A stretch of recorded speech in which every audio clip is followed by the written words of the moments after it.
The heart of your teams, the heart of Michigan. Bally Sports Detroit, the heart of the fan. In 2021, Belleville's Tigers roared for the first time at Ford Field and left no doubt in their first ever state championship. Those same Tigers are back and ready to defend their title against a fresh face. It's been 14 years since the state's west side has advanced to Ford Field in Division I, but that now ends with the Fighting Scots of Caledonia. They look to claim their first ever D1 football state title. It's Michigan high school football's biggest stage. The Division I final is next on Bally Sports.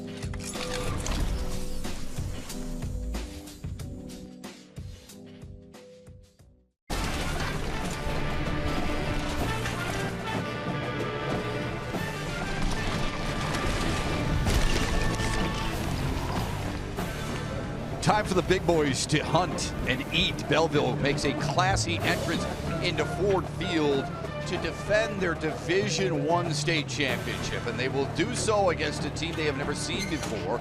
Caledonia here for the first time since 2005 as they look to continue a spectacular season. Division I bragging rights on the line, and we've got it for you here on Bally Sports. High school football on Bally Sports Detroit, presented by your Southeast Michigan Ford dealers. Hi everyone, with my friend and my partner, former Lions tight end Rob Rubick. I'm Matt Shepard. So you saw there, Belleville's Tigers are the defending state champions.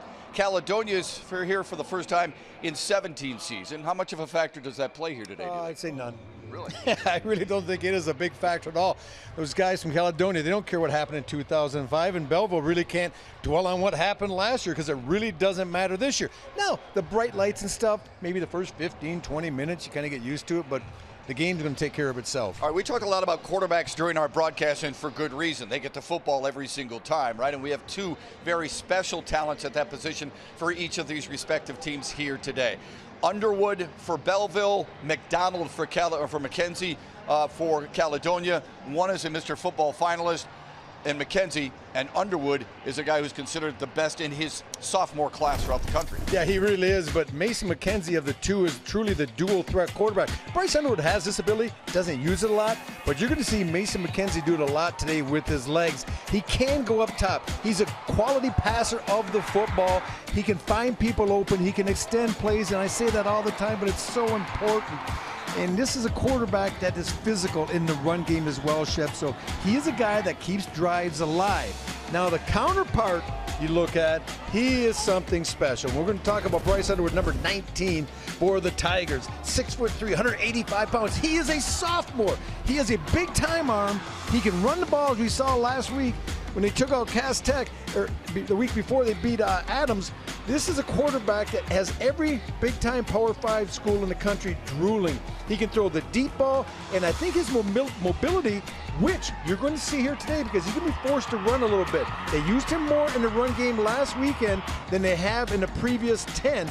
But this is a quarterback that, Shep, you're going to watch, you're going to say, Rube, I get it now. He is legitimate. He has all the things that people want. Belleville's offense averages 49 points per game, but don't overlook their defense that stymies opposing offenses all season long, and it's led by a couple of big fellows up front who love to punch you in the mouth. Yeah, that's an understatement. You got Cam Weaver and Jeremiah Warren. I love these two. I've covered them a few times this year, last year.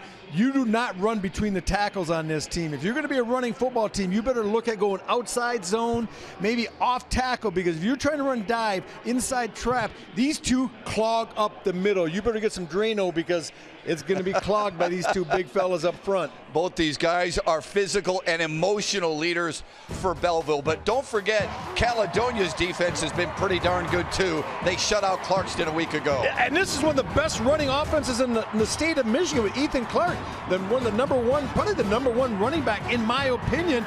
and they couldn't do anything. Caledonia was swarming. They go side to side, very athletic at the linebacker position, Shep, and the most importantly, they get 2, 3, 4 people to the ball, and if you make a mistake in the passing game, they got some ball hawks on the back end as well. You're going to see some playmakers here, folks, both on offense and defense for both these teams. There's a reason they have reached this point. They are balanced, and they are tough, and they are physical, and we can't wait to bring you the Division I state championship football matchup between Belleville and Caledonia next.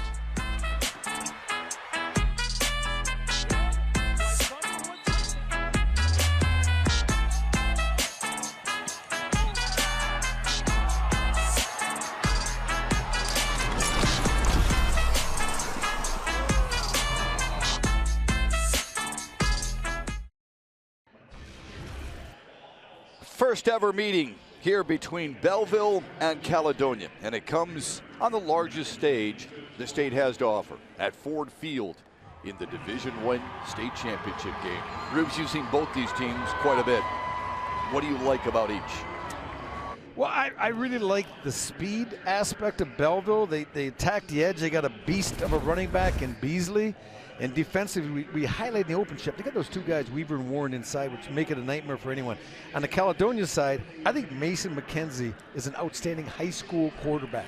The versatility he has in the run and the pass game together make him quite a weapon. Before we kick it off, it's time for our national anthem.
Fine rendition by Belleville's high school band. Earlier this week, Belleville High School announced that it fired its varsity head football coach, Jermaine Crowell. The news came following an MHSAA investigation into the Crowell's violation of the state's undue influence rule. Prior to his dismissal, he was suspended by the MHSAA from coaching any high school athletics in the state for the remainder of this season and the next 2 academic years. He will be eligible to coach again in the fall of 2025. He has been let go. Dewan Rogers, a sharply dressed man and a man with great integrity and great passion for the game of football. 3-0 as an active coach so far on the Iowa State coaching staff with Matt Campbell, and what a stellar career at the University of Toledo, where he was a 2-time All-MAC safety. You know, the thing I like about Dewan is he realizes there's a good thing going on in Belleville, not to really, not to come and stir the pot and change everything. He just kind of kept it status quo, kept it flowing, and he has a quiet leadership about him. You talked to him, Matt, I've talked to him. He's a really impressive young man, 27 years old, but he's already been around the block a few times out at Iowa State with Coach Campbell, former Toledo Rocket coach. And I think he's fine, and he's got a strong enough staff with him that he should be able to weather this storm and give his team a great opportunity for success today. Beat his alma mater, Cass Tech, in overtime last week to get to this point and play Derek Pennington and Caledonia. 22-3 for the Fighting Scots. First team from West Michigan to reach the Division I state finals since Rockford in 2008. His lone loss this year was to Rockford back in week 6. I think Coach Pennington thinks his team has been overlooked a little bit, being on the west side of the state. When we talk about the west side, we always talk about the Rockford Rams. They're the first ones that come to mind, along with Muskegon, the Big Reds. Yeah. Well, this Caledonia team's been lurking in the weeds the past few years. He's built a pretty good program, and now it's time for the state of Michigan to get to know the Fighting Scots as he knows them. They were in the finals in 2005. Pennington was not here, nor were the players on the sideline, but lost to Hazlitt that year. They will kick it off after winning the coin flip. Division I state championship game is underway. From inside the 5, Belleville's Tigers are looking for something special and driven out of bounds. Kevin Sims on the return. He stays in with the first team offense. Bryce Underwood, #1 quarterback in the class of 2025. Not in Michigan, right?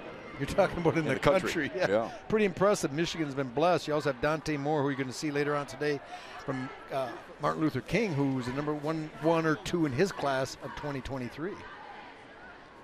2 excellent quarterbacks facing off here today. And Underwood has really grown into a leader. But as DeJuan Rogers told us, his story is still being written there at Belleville.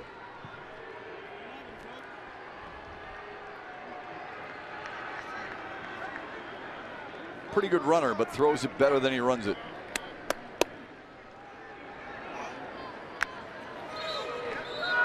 Swing pass, but a flag on the play.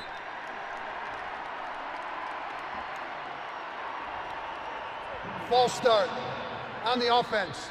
5-yard penalty. First down.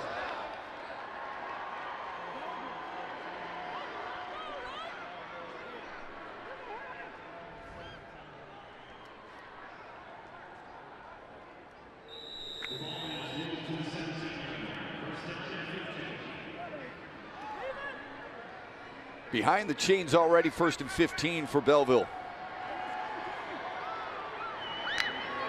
First play of the game is a run. Jeremiah Beasley broke a tackle, get past the 20 to the 22. Belleville's offensive line averages 6'3", 291 pounds. Julian Johnson, the wide receiver, wearing 15, leads the team in receiving touchdowns with 6. And you get Colby Reed and Jeremiah Beasley. That is a nice 2-headed monster. Yeah, a little bit of a change. You see Warren, Jeremiah Warren, number 55, starting at right tackle instead of Mo Johnson. 2nd and 10. They moved again.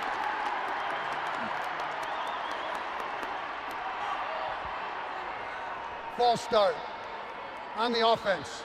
5-yard penalty. Still 2nd down. 3 plays, 2 penalties against DeJuan Rogers and Belleville.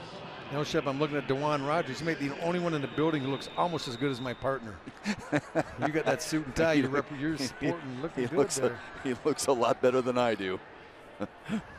2 receivers to the left of Underwood on a 2nd and 15. He will throw. He wants a deep ball. It's a pretty spiral, but it's incomplete. Intended for Dennis Crawford, couldn't haul it in. It'll be 3rd and long. They called dropping dimes. I think that was about a 50-cent piece. That was beautiful pass, and that's got to be caught. You got to pull that in that situation. Dennis Crawford, the safety as well. Look at this. I mean, Dennis has got to pick it up a little bit quicker to fade so it doesn't kind of catch him, handcuff him in the neck a little bit there. Drift with the ball, give yourself a better chance. What a beautiful ball. But now, 3rd and 15. Puts a lot of pressure on. Let's see if Caledonia, the Fighting Scots, bring some heat with the inside linebackers. Here comes a blitz. They pick it up. He slings it across the middle. It is caught at the 41-yard line by Kevin Sims. You want to see a big-time arm? You just saw it, 2 throws in a row. That's why he's the top-rated quarterback in the country. That's a sophomore, throwing it right down the seam. And how about Sims going up and getting it? Number 12, a 5'7", 170 pounds. Look at that hit.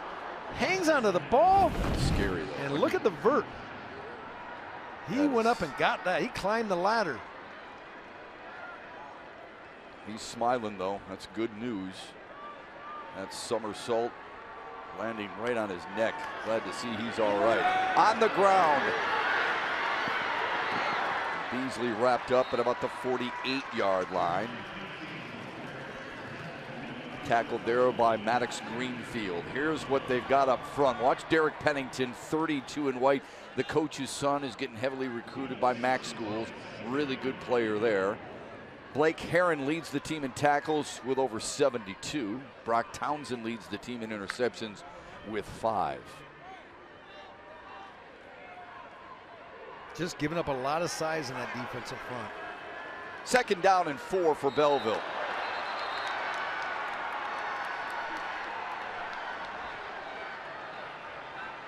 Carlo Ibar may have jumped there for Caledonia.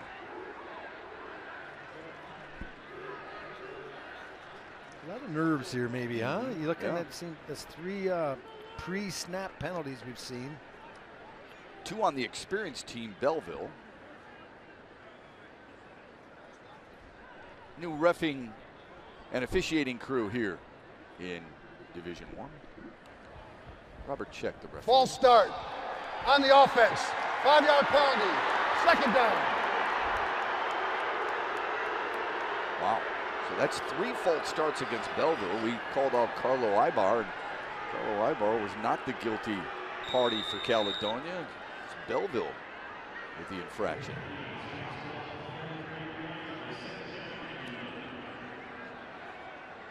DeJuan Rogers very calm on the sidelines for the Tigers. 2nd down and long.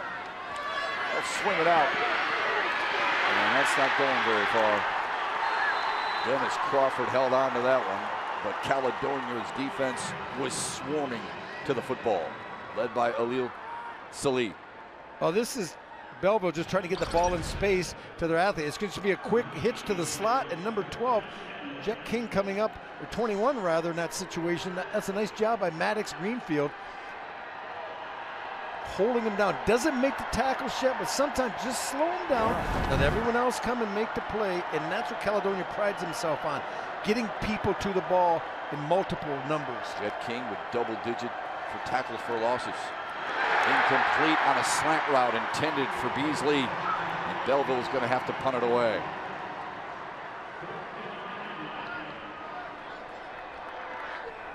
This play was there. Now watch, we're going to release Beasley. He's going to go right down the seam. It's open. As the backer blitzes inside, he recognizes that the young quarterback sees it. He goes to Beasley, and we're going to look here. Number 1's going to come right at you down the hash and just misses him. You got to love the intelligent factor where he recognizes the inside blitz that those linebackers are coming. No one has the running back. The running back's free. He's hot. Just misses him. Braden Lane will punt it deep for Belleville. A left-footed kicker. The sophomore launches one, and it bounces at the 32-yard line, deadened almost immediately. First shot for Caledonia's offense, and it is led by the senior Mason McKenzie, who Derek Pennington says is the best quarterback he's ever had.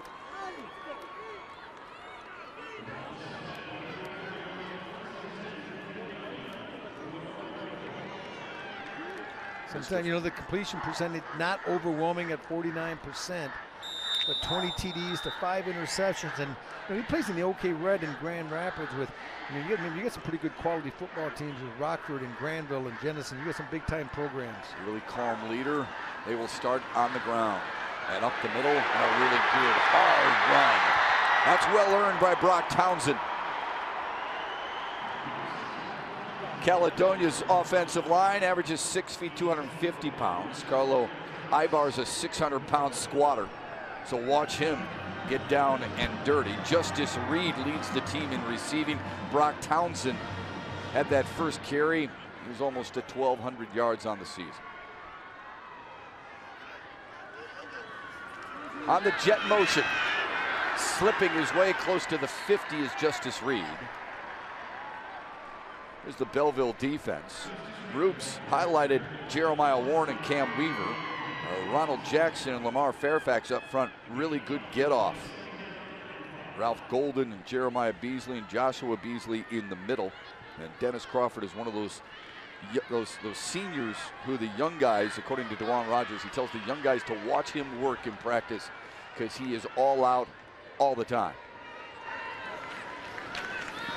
McKenzie's first carry, and it's a good one. Inside the 40 and a first down for Caledonia. Yeah, this is quarterback counter you're going to see.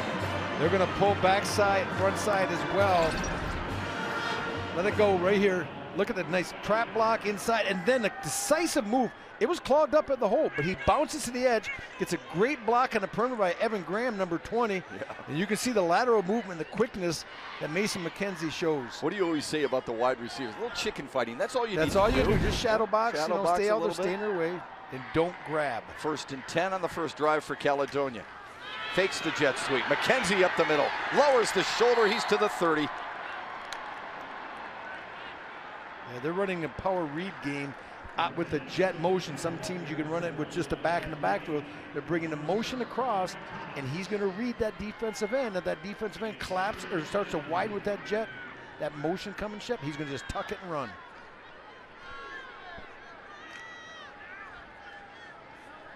A little inside, outside. That's what it gives you. Caledonia over 3,400 yards rushing this season as a team. McKenzie to air it out. Down the middle, a seam route. Got his man inside the 10. Buckled down at the 6, but a pitch and catch to Derek Pennington, the big tight end. Well, they're going to flush it out with the wide receiver to that side. Pennington's just going to arc release and do a seam route. As you can see, he arcs, he goes straight down the seam. They clear with the slot and clear with the wide out. It ends up being like 3 men to that side because you take the tight end down the seam. Well read by McKenzie, takes a shot in the end. But I tell you what, those hurt a lot less when you see it completed to your tight end. It's a heck of a throw, 1st and goal from the 6. He'll keep it himself. Up the middle, lunging to the 1-yard line.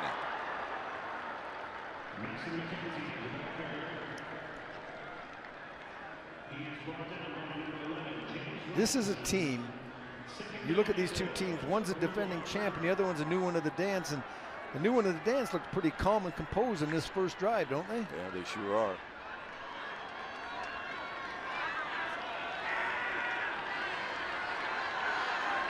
McKenzie with a give. Caledonia is in for the score. They've drawn first blood. Brock Townsend on the 1-yard plunge.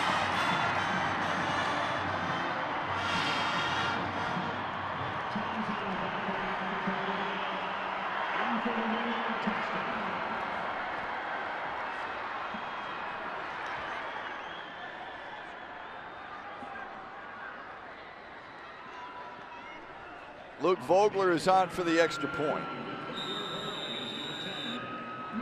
57 of 66 on the year. And the extra point for Vogler. A chip shot for him, and it is through. An impressive first series for the Fighting Scots, who've shown a lot of fight early on. They drive 66 yards in 7 plays, capped off by Brock Townsend's 1-yard touchdown run. 7-0 Caledonia.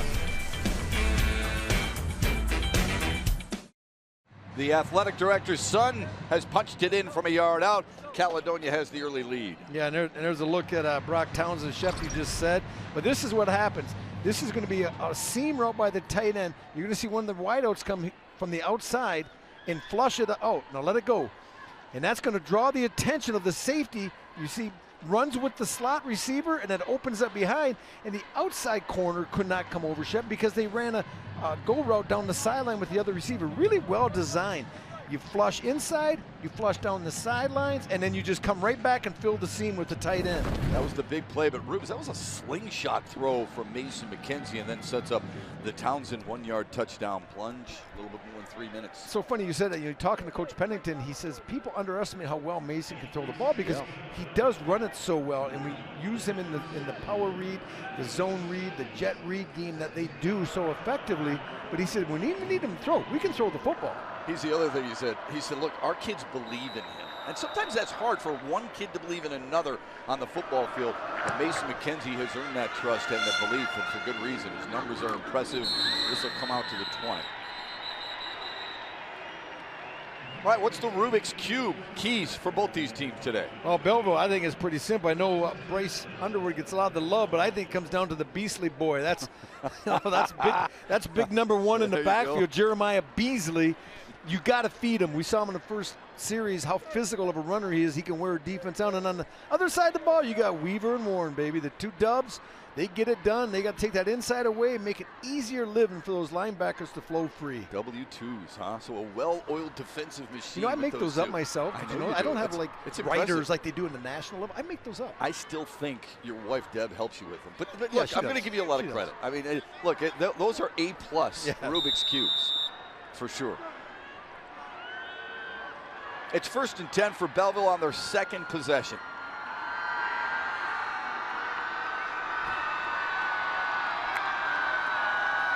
Underwood with a give.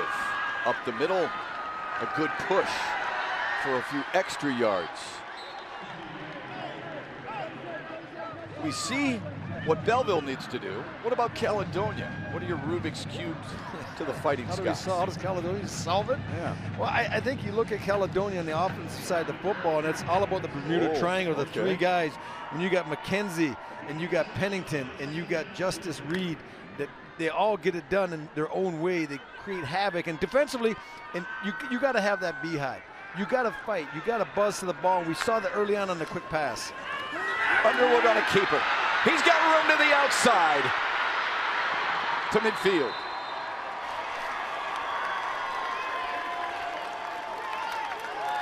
And we talked in the open, Shep, about you're going to see this young man run the ball more. Let's pause on the beginning. You're going to pull here. You're going to get outside. He's going to just read it, and he's going to pull it and go. Let it go. You see the pull, the jet motion, attracts the defenders. And this number 19, he's a pretty good runner. Yeah. People just don't know it because he truly wants to be a pocket passer with the ability to change the game with his legs. 6'2", 180. Now the inside handoff to Colby Reed. Wrestled down at the 48-yard line of Caledonia. And I asked DeJuan Rogers, I said, did you make a cognitive decision to have him run it late in that game against Cass Tech? He had 3 big runs that really sealed the deal because they didn't run it the whole game with him. He said, no, we leave it up to him. If Bryce wants to run, so I think as the lights get brighter here and the stage gets bigger, you're going to see number 19 use his legs, not just his arms. That 29-28 win over the Technicians of Cass Tech snapped Cass Tech's 8-game winning streak. But the 29 points were a season low for Belleville. High-octane offense staring at a 2nd down and 8. Swing pass to the big part of the field and a big hit at the 47-yard line. They're making our Rubik's Cube spot on there. We talked about the beehive swarming to the football. They go inside out on this, and you need to with some of these receivers that have such great athleticism, are so shifty. You constrict it. They took a good job running, squeezing the inside and the outside. There's nowhere to go, and now it's such a big 3rd down and 8. And this is where Bryce Underwood, the new Bryce Underwood we've seen the past couple weeks, becomes extremely dangerous because you know he can make the throw, Shep, but you got to respect those legs. 3rd and 7. Pressure comes. Throws on the run. Caught. 1st down, Belleville. Michael Yarbrough. Pick up a 13. This is a sophomore in high school, but he has the ability in some aspects to play like a collegiate level quarterback. There's nothing there. He starts to run. A lot of young quarterbacks just take off and run. No, he keeps his eyes up down the field, allows his receivers to keep working, finds the open receiver, easy pitch and catch. From the 34 of Caledonia. Underwood still has it, and he's dragged down from behind. Good tackle. Jet King in on it. Derek Pennington as well. Pennington crashing hard from the defensive end position. That's a great call, Shep. He closes from the backside. No threat to him because the ball fake is going to the front side. He comes down flat. There's a look at Derek Pennington, son of the head coach, 6'2", 225. Plays tight end, plays DN, good body. Little mean streak in him. Still only a junior. Yeah, that's hard to believe.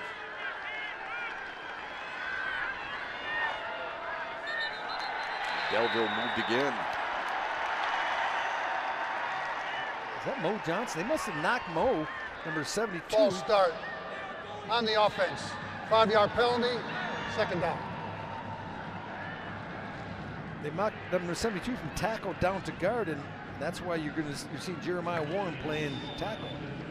There's the road to Ford Field for Juwan Rogers and Belleville. We talked about the Cass Tech win. Beat Catholic Central, ranked 16th in the country. High-scoring game against Saline. Good move and some shake. Colby Reed inside the 20, breaks another tackle. Carrying men, backpedaling, touchdown. What a run by the junior running back, Colby Reed.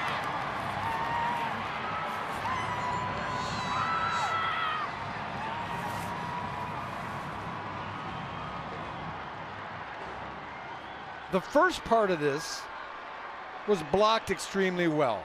He's going to come through basically untouched as he gets to the next level. And then it's like, all right, now I got to earn my paycheck. Right here, breaks a tackle, breaks another tackle. Then you think that he's going to be talked about by Jimmy Floyd? Nah, not having it. I'm just going to take it to the house. How about Colby Reed, 5'9", 170-pound junior, getting it done, answering the touchdown by Caledonia. 38-yard run from Colby Reed.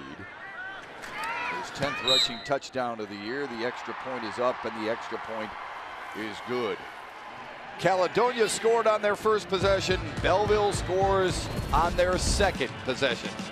Reed earning it from 38 yards out, showing he's ready to help the Belleville Tigers defend their state championship on Bally Sports.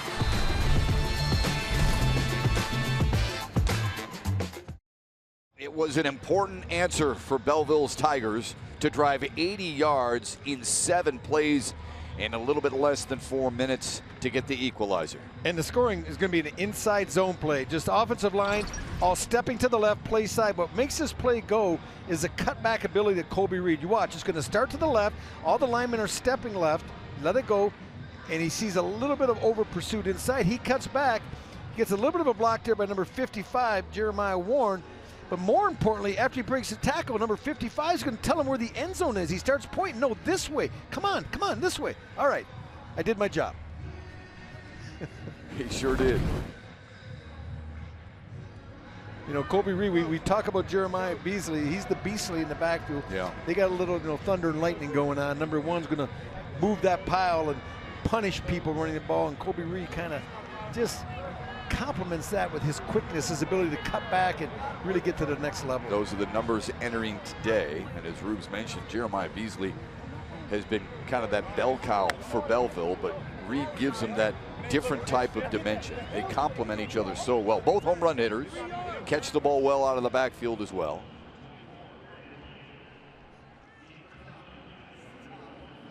Minute and a half left in the opening quarter.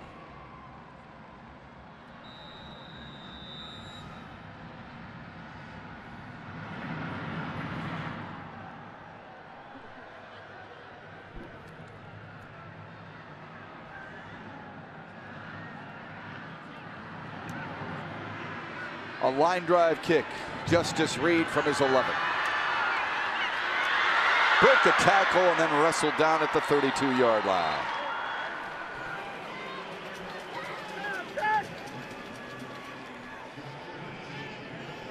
Well, Caledonia moved it well. Their first possession. They had good balance. Can they do it again? Yeah, and we're going to find out what adjustments, if any, Belleville made. They got to see the offense, the different plays they're going to have to play against here today. One-time exposure in that drive. Let's see if they adapt to it or if Caledonia just goes right down the field again with it. Mason McKenzie, the trigger. And he'll keep it. Just shy of the 40.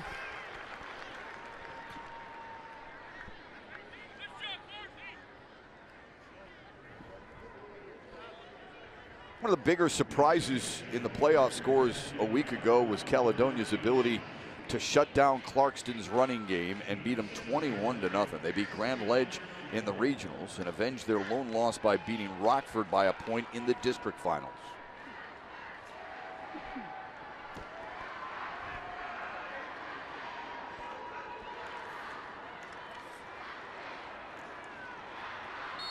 Couple more yards for Brock Townsend. Brings up a 3rd and short for Caledonia. You're going to have 3rd down and short, Shep. They just ran kind of testing the waters inside. And I told you, not a lot of yards gained between those tackles with the 2 big fellas. So now I'm looking to see they've had success with Mason McKenzie running the quarterback counter and the quarterback power. Similar plays. You get 2 people ahead of you at the point of attack. Let's see. They just let the clock run out here. We're gonna have to wait and see, because they're just gonna let it wind down and end the first quarter of play. Caledonia scored on their first possession. Brock Townsend from a yard out. And then you saw the face of Colby Reed, the junior running back for Belleville, who answered with a counter punch of his own from 38 yards away. And we have ourselves a dandy early on. Through a corner at Ford Field, tied at 7.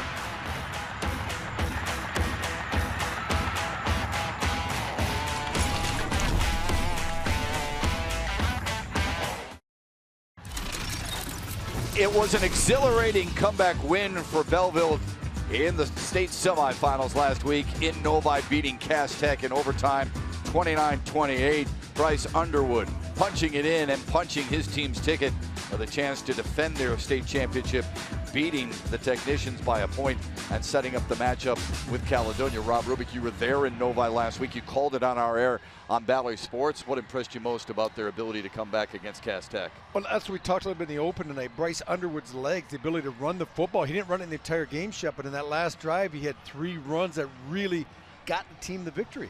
And we're seeing that a little bit here today. I knew I would. I think the bigger, better that it gets, the more they're going to have to rely on him being a dual threat quarterback, not just a great passer of the ball. And make no mistake, you really like Cass Tech. You think they're really talented. I think they're solid. They got some dudes now.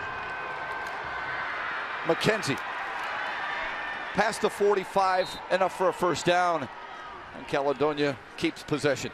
Yeah, we went to break, 3rd down and 2. I got to keep in Ten's hand. He's your playmaker. He's your best runner. And you can key on him. The beautiful thing is, though, this offense they run with all the reads they have, whether it's a jet read, the power read, the counter read, you have an opportunity for him to give the ball off. So if you're keying on him and he reads that and you start crashing down, he's just going to give it to someone else. Well, you can see why he's a finalist for Mr. Football. He can get it done. Reed with some shake to the outside. Nice run, young man. I'll tell you what, number 1's got some scoots. He got to the edge, and this is the read, the jet read. And you're going to see, I talked about McKenzie, watch him. He reads the defensive end, work up the field, give it. And all of a sudden I'm going in, I'm going out, and now I'm turning on the Jets. You got some speed and team in the black and the orange, or in the purple and the yellow. We got a little bit of speed too. A little track Look meet, at that, huh? yeah. Nice block at the point. And then it's just, I got some quicks.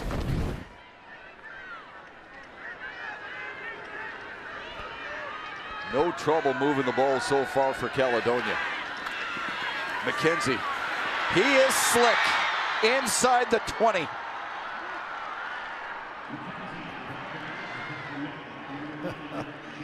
That young man, McKenzie, he just flows.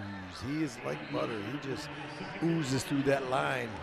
You watch him, he can spin, but he does it with great acceleration and quickness.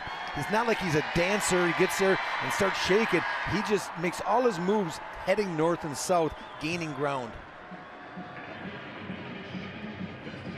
Belleville calling a timeout here to regroup a little bit. I think they've been shell-shocked to a certain extent. Yeah, they're getting punched in the gut a little bit right here. In case you don't know about it, scoring plays or potential scoring plays, along with turnovers or potential turnovers, are eligible for review. Head coaches are permitted to challenge calls, and that's new. Each team must have a timeout to initiate the challenge and then granted that timeout. If it's successful, they retain the timeout, otherwise they lose it. And of course, all scoring plays and the turnovers, as we mentioned, are automatically reviewed. And we've had replay for the past few years, Shep, but this is the first year they've implemented the coach's challenge, which falls in line at the collegiate and the National Football League level. Yep, you're right, a little bit more like the collegiate level. And these are the plays reviewable by challenge. Is it or is it not a completed pass? What about the boundary? Or is it a down by contact call? What about where the ball was spotted? Second and short for Caledonia. McKenzie wants to throw across the middle, and it is intercepted.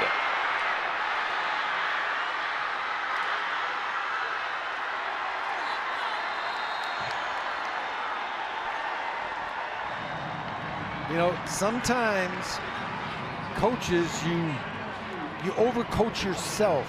You're running the ball. Coach Pennington, they're having their way in the run game, and you come out with a second and short. You think you're going to take a shot, and this ball is going to get deflected. It's a little RPO action, and Beasley gets a hand on it. Jeremiah Beasley, I think, got a hand on it. Is that number 8 jumping up there, Shep? That'd be Josh Beasley if it was.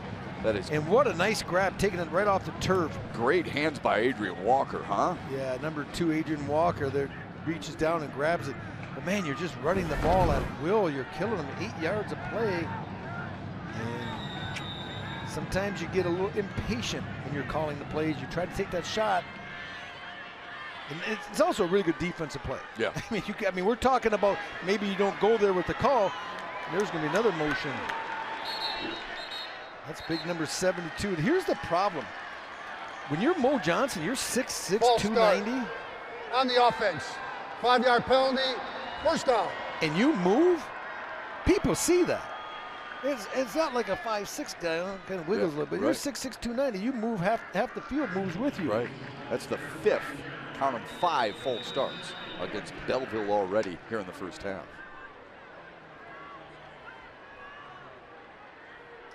First and 15 for Underwood. Bryce Underwood swings it out. Some room. Why not reward Adrian Walker? He had the pick, getting that first shot on offense. His first catch of the day. Had a good pickup. You know, here's the problem when you're trying to defend a team like Belleville. I'm putting the receivers that have numbers. You got Walker, you got Sims, you got Johnson, you got Yarbrough, you got Steve. I mean, I'm running out of room. It's not like they play 2 or 3 guys. They'll rotate 5, 6 receivers through. Picked up 9 on that play at second down and 6 for Bryce Underwood out of the shotgun formation.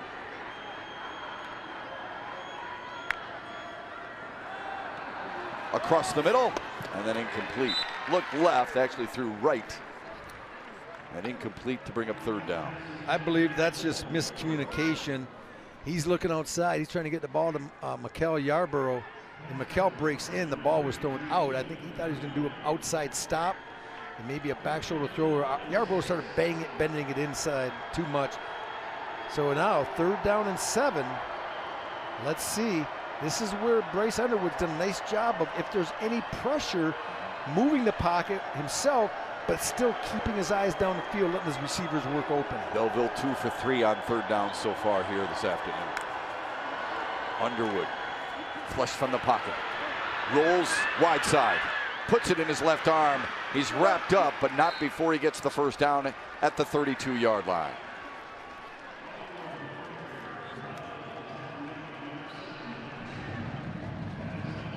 We talked about what he's doing a nice job, he being Bryce Underwood, the young quarterback, getting out of the pocket, still keeping his eyes down the field, but he realizes that he can get the first down with his legs, and that's what he does. We've seen a lot more of him running, Shep, than we have. I know you watched film this week as well, that he's done in the past, but it's a better team. They're pressuring him more, forcing him to run the football as well. He'll throw it again on a quick slant and incomplete. Intended for Jalen Johnson. That's the RPO you hear everyone talk about, the run pass option. He didn't really ride it much in the belly. He decided early what he was going to do with this football. Not much of a play fake to the back, just throwing it right over the top of him. Brings up second down and 10. You can tell these moments for Bryce Underwood are never too big. He plays with a confidence and calmness with him that kind of energizes everybody. There's another false start. Are you kidding me? My goodness. False start on the offense. 5-yard penalty. 6 false starts now down for Belleville. And you just wonder, do they have, you know, I'm looking, is that big Nate, who's that? Is that Nate Johnson, big 58? Yeah, 6'5", 330. I'm just wondering why today it's not that loud. He's had the same quarterback. Sometimes you get a different quarterback with a different cadence, and the offensive line gets a little bit antsy. But this is nothing new for them except the fact that they're playing at Ford Field, I guess. But this is a team that we said was here last year, and that's what I told you in the open. I don't think it really matters. Right. It's a new game, a new year. It's kind of proving that point right now. Underwood with a pump fake, rolling to his right. Flag on the play, connects with Sims. Kevin Sims dragged down at the 38. That might be coming back.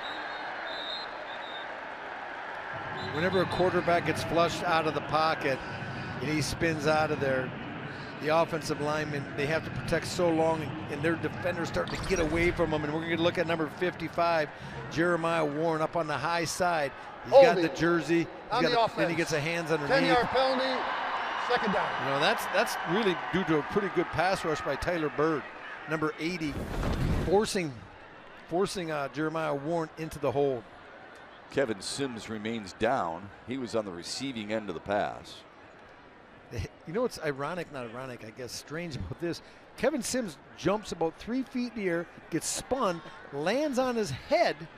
He's on the sidelines running up and down. Now this time he catches the ball and kind of gets tackled and goes down, and he's staying down. So let's hope number 12 is going to be fine here, and he gets up a little hobbled. Yeah, you would think if he were going to remain down, it would have been on that catch across the middle in the first quarter. Tough kid. Very tough kid and fast kid. They miss that type of speed dynamic to their offense if he's out, because he's a track star as well. If you're just joining us because Michigan, Ohio State have gone to halftime in Columbus, here are the 2 touchdowns of the day. First, Brock Townsend from a yard out on the first possession for Caledonia, and then this nifty run by Colby Reed on their second possession for Belleville. He went in from 38 yards away to tie it at 7. Caledonia was driving, and then Mason McKenzie threw his 6th interception of the season. It was picked off by Adrian Walker, but Belleville has been marching backwards because of the infractions. Too many penalties. And here's the thing about high school compared to the NFL. That's a spot foul. Yeah. That hold took place 10 yards back. Then you had 10 more yards onto him. Ends up being a 20-yard penalty. Second down and 32. Walker on the right side, and Adrian Walker on the jet sweep is wrapped up shy of the 15. Reed Vogler in on the tackle. Now, DeJuan Rogers, the head coach of Belleville, he understands something a lot of people may not understand. You're faced with a 3rd down and 22, 27, give or take there. It says 3rd and 27 on our monitor. So you do not want to risk a turnover in this situation.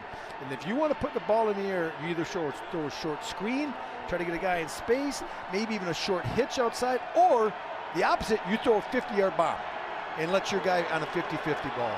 We know Underwood can do that. Quarterback draw, nothing doing. Got out of it, and then popped at the 24-yard line. A game effort, but plenty short. Blake Herron in on the tackle to force the punt. 19 is going to be a nightmare by the time he's a senior. That's a sophomore in high school. That's 180 pounds at 6'3". He's going to get bigger, he's going to get stronger, and he's going to be just trucking people besides the ability to throw the ball down the field.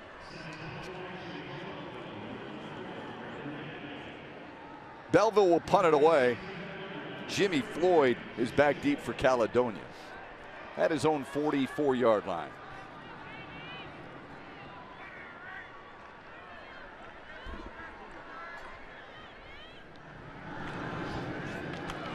A rugby-style punt. A floater. Floyd hit immediately. Great special teams on the part of Belleville. Perfectly timed, perfectly executed. Job well done by Keon Houston. I think the best job in the play was by Jimmy Floyd, the young man that caught that ball. Held onto it. Oh my gosh, the way that was timed up so well by Keon Houston, number 5. Floyd is waiting, just catches the ball, and that is perfect timing. That's coverage, people.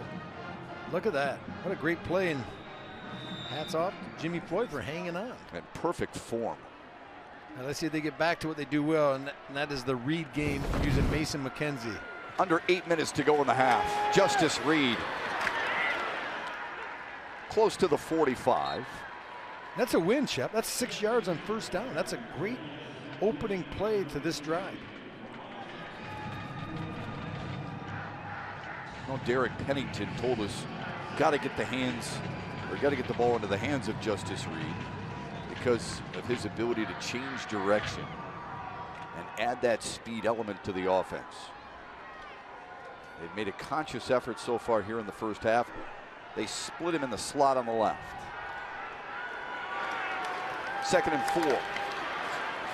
Townsend lunges close to a first down. Jeremiah Warren in on the tackle. Warren, the big fellow wearing 55 and black. Leadership has been off the chain, second to none, according to Dewan Rogers.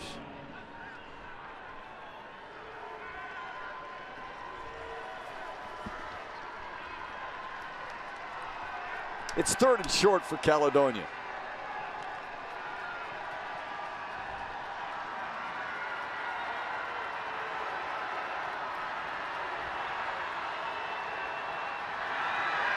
Stuffed and going backwards.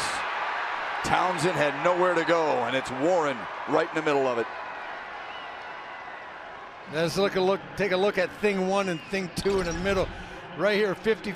Look right here. They're just going to clog it up. There's nowhere to go. They're going to even get a bad start, get penetration, gets into the backfield. And I told you, not a lot of money to be made. Now they got a pretty advantageous spot there because at first I thought they were going to be short. I was getting my 4th down play call already, but they mark it as a first down. But still a nice job making them earn it inside of those 2 big defensive tackles. Yeah, a little surprising spot. Benefits Caledonia to keep the drive alive.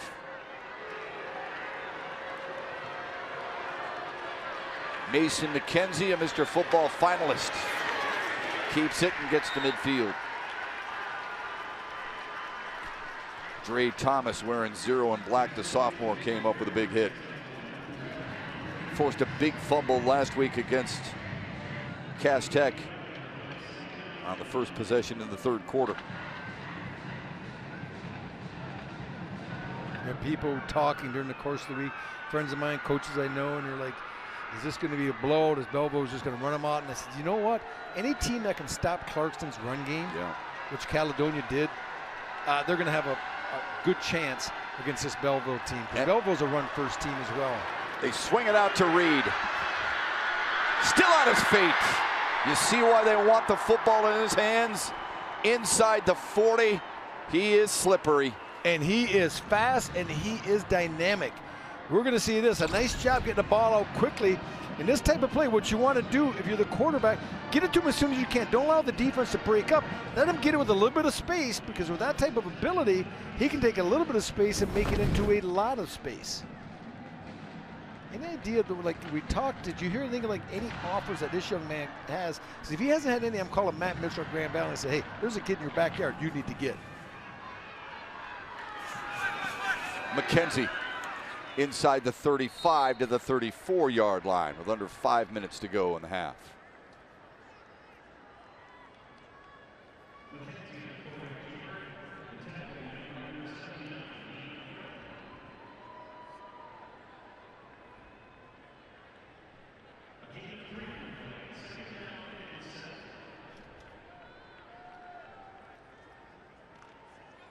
This is another reason that Caledonia's in the game. You keep the ball out of Bryce Underwood's hands.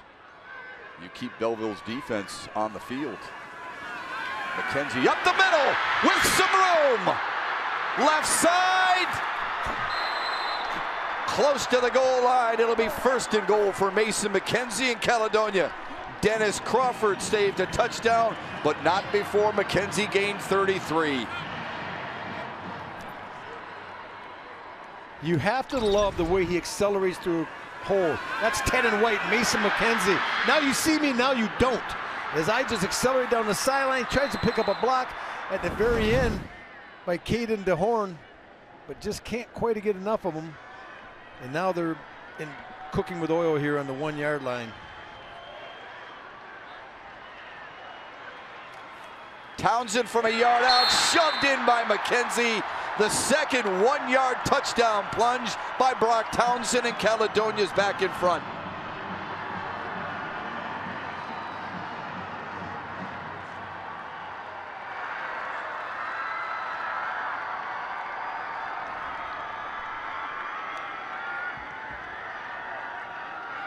You wonder if Belleville might be a little bit shell-shocked with the ability to be run on that no one's done this entire year. And this is pretty simple.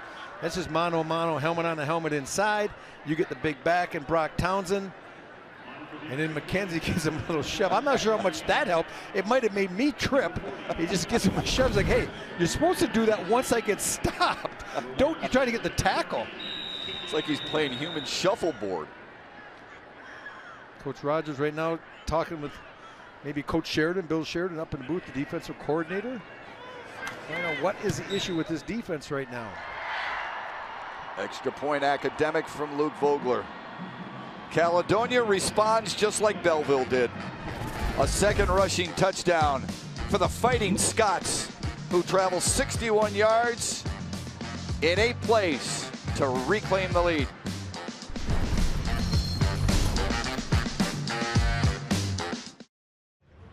Well, you got to look pretty for TV. Just ask Rob Rubick right there. There you go. Shake it a little bit, and the hair stays in place.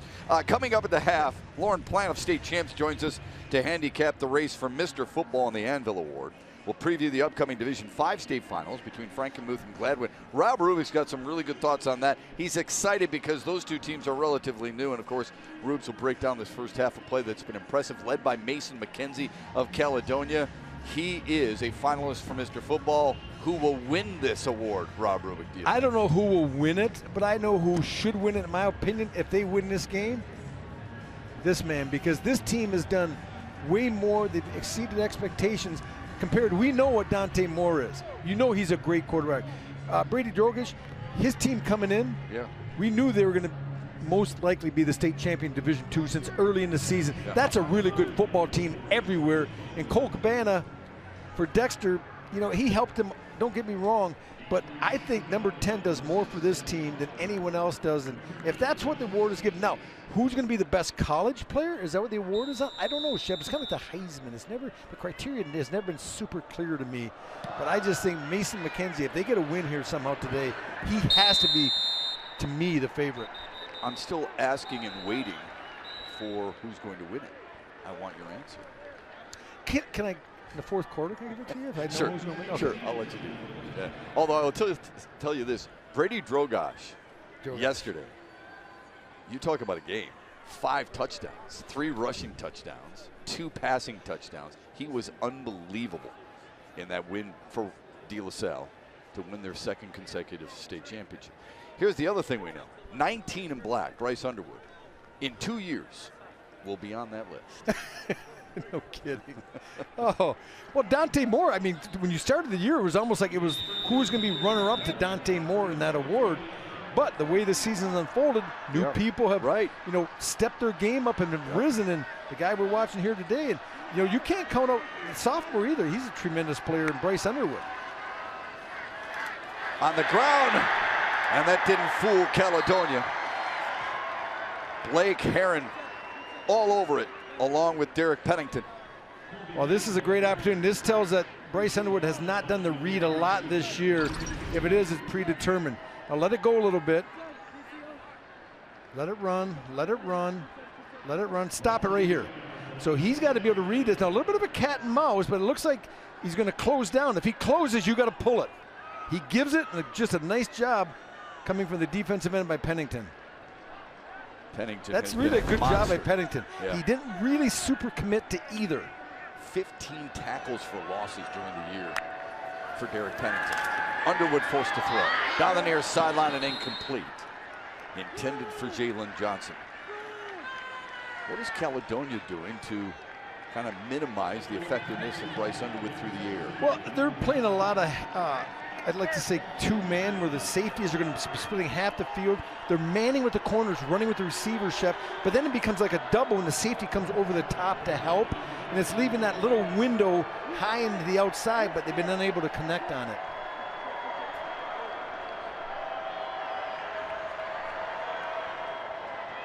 Belleville 3 for 5 on third down attempts here this afternoon. 4 wide receivers set. They got to hurry. Just get it off. Underwood rolls. Pump fakes. Floats it out. And Caledonia is all over it.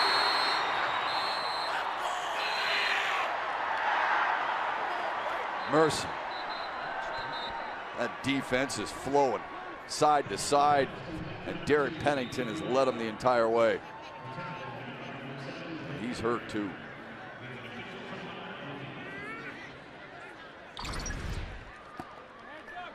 We're going to look here, number 32, Derek Pennington. He's on the pass. You see him chasing. The knee kind of gets caught on him, and right away he grabs that right knee. Oh, does a nice job going upfield hard, and then a spin move. Wow, that's a collegiate move there. And he's doing okay. Then right there, the knee kind of buckles.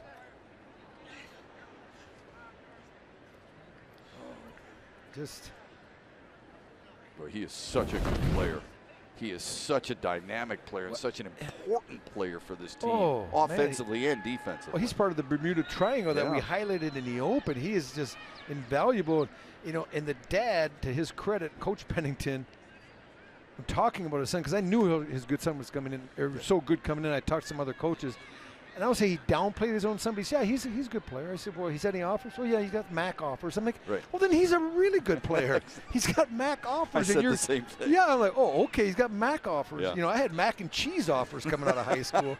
So, yeah, it's just hopefully, you know, I don't know. I'm not a doc, and I don't play one on TV, so let's just hope for the best. Theron Sanders is right behind Pennington at defensive end on the depth chart, but he's their middle linebacker, and there he is as an H-back this year. Pennington limps his way to the sideline. Let's hope he's all right.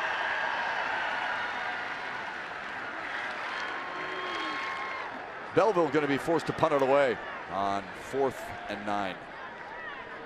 2:41 left in the first. We talk about Division 7 and 8 moving quickly. This first half moves pretty quickly too between here, Belleville and Caledonia.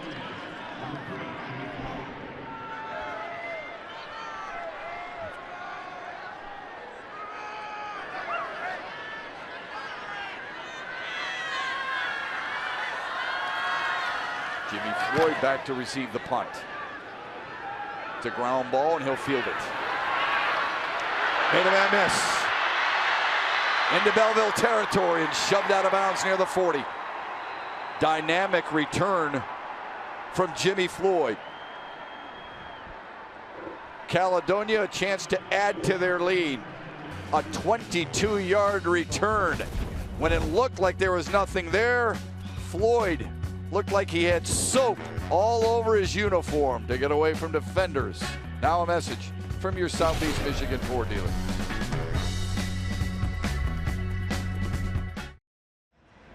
This special presentation of the MHSAA Football Finals on Bally Sports Detroit is presented by your Southeast Michigan Ford dealers. In the district finals, when you look at Belleville and Caledonia and what they had to deal with, especially Caledonia in the district finals against Rockford. Remember, Rockford had beaten them earlier this season, 38-15 in week 6. But Caledonia had a little revenge on their mind, and they beat the Rams 14-13. Mason McKenzie with a game-winning rushing touchdown in double overtime. Something you need to understand about that game ended in a 3-3 tie. How, and I asked Coach, I said, how, with this offense, you score 3 points? He goes, I think Rockford and us have 2 of the best defenses in the state of Michigan. He said that was a slugfest. So, but to come out on top, what a great win. And now they parlayed that in to get into the state championship game. Look at how good his defense has been today so far. In a 14-7 lead, 1st and 10, McKenzie wants to throw. Flush from the pocket, pump fakes, and a good one. That bought him a little extra time, gave him a few extra yards. He's close to another first down. This kid is really, really fun to watch. He's a glider and he's a strider. sometimes the kids just say, how does he move? They say he floats, and that's what he does. He's just so smooth, accelerates, and he's got good hips, shifty. Good hips. Why is that important? Just swivel hip. Just you kind of give and take as defenders come at you. You can open your hips and turn a little bit, and it makes you that shallow cut. You hear me say that. I'm a big shallow cut guy. When you can attack with speed and just kind of dip your hip and go by him without stutter stepping. He'll keep it again. And get dragged down from behind. Good play by Ralph Golden, the middle linebacker for Belleville. 6'2", 220-pound senior. Been kind of quiet here so far. But when you're the middle linebacker in this team, a lot of your stuff gets taken away because 50 and 55 are right in front of you. And it's hard to sift stuff through so you get tackles. They clean it up pretty quickly. Well, you saw Derek Pennington on the sideline. If you could read his sweatshirt, it's Caledonia tough. He thought last year they played a little soft against Traverse City Central in the snow. And he's wearing shorts and he's wearing sweatshirts. And when he took the job a couple of years ago, he was driving through town en route to the interview, and he saw this cool tank. And when he saw the poster of their schedule, all the players were on horses. And he said, that's not Caledonia tough. This on a tank is Caledonia tough. All right, I got so my they Christmas did it this list. year, and it's in every right shop in Caledonia, right there. That's you. What's that? So, you, Lisa, looking to buy me something for Christmas, Shep? Right there, I want a tank. The budget is a little bit less than that. You do the Tigers now, you can afford it. I thought you were going to say maybe ripped jeans, but well, that's not the case. Big third down play here. They are clock running down to the $1:57, Shep. It's time. 2 for 2 on third downs. McKenzie with a handoff and a slip from Sanders. Theron Sanders couldn't regain the footing. Is this 4-down territory, though? Absolutely. You're on the 33-yard line now. You'd like to have not to lost 2 yards there, but you have. Yeah, I'm a little bit surprised this play wasn't blown dead. 2 players are going to go in motion before the snap of the ball. You see 33 and 6 both in white were moving prior to the snap. Lose the footing a little bit, and a little bit disappointed with the outcome was Theron Sanders.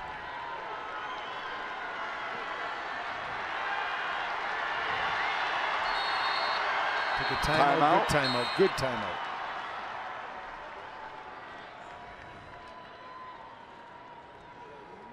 That gives Derek Pennington 1 left in his bank. You know, we've been talking about what you think that Caledonia is going to do offensively here, 4th down and 4.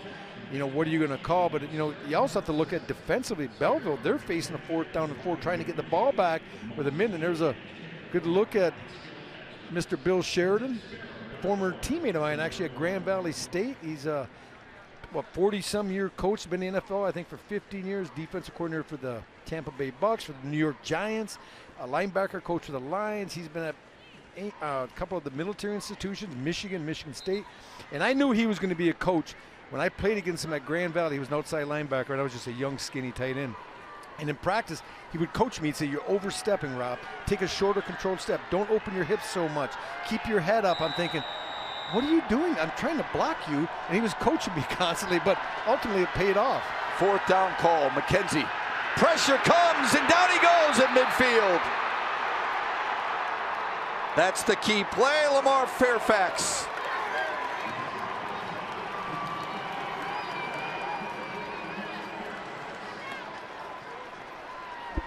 Well, we talked about what Caledonia was going to do, and we saw what the Tigers do. You're going to see right here, just a good move, get rush inside, and then as he gets pressure, a little bit of a TE twist, linebacker twist, he comes clean. As the tackle goes for the backer, no one gets him.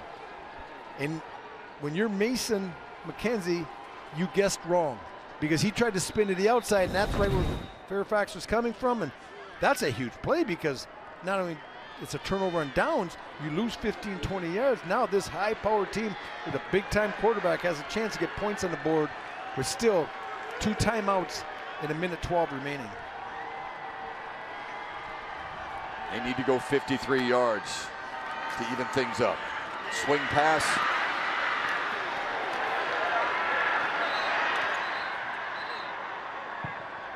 Not a big fan of that call, Shep. It's a time eater. It's like running the ball.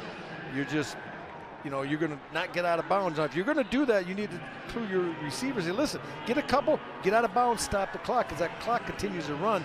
Now approaching 45 seconds and winding. Picked up 3. 4 wide receivers set for Underwood. Pressure comes. Flag on the play. Underwood needs some help. Does it now. He'll do it himself and tiptoe out of bounds at the 39-yard line, but that one's coming back after a gain of 11 because of a hold.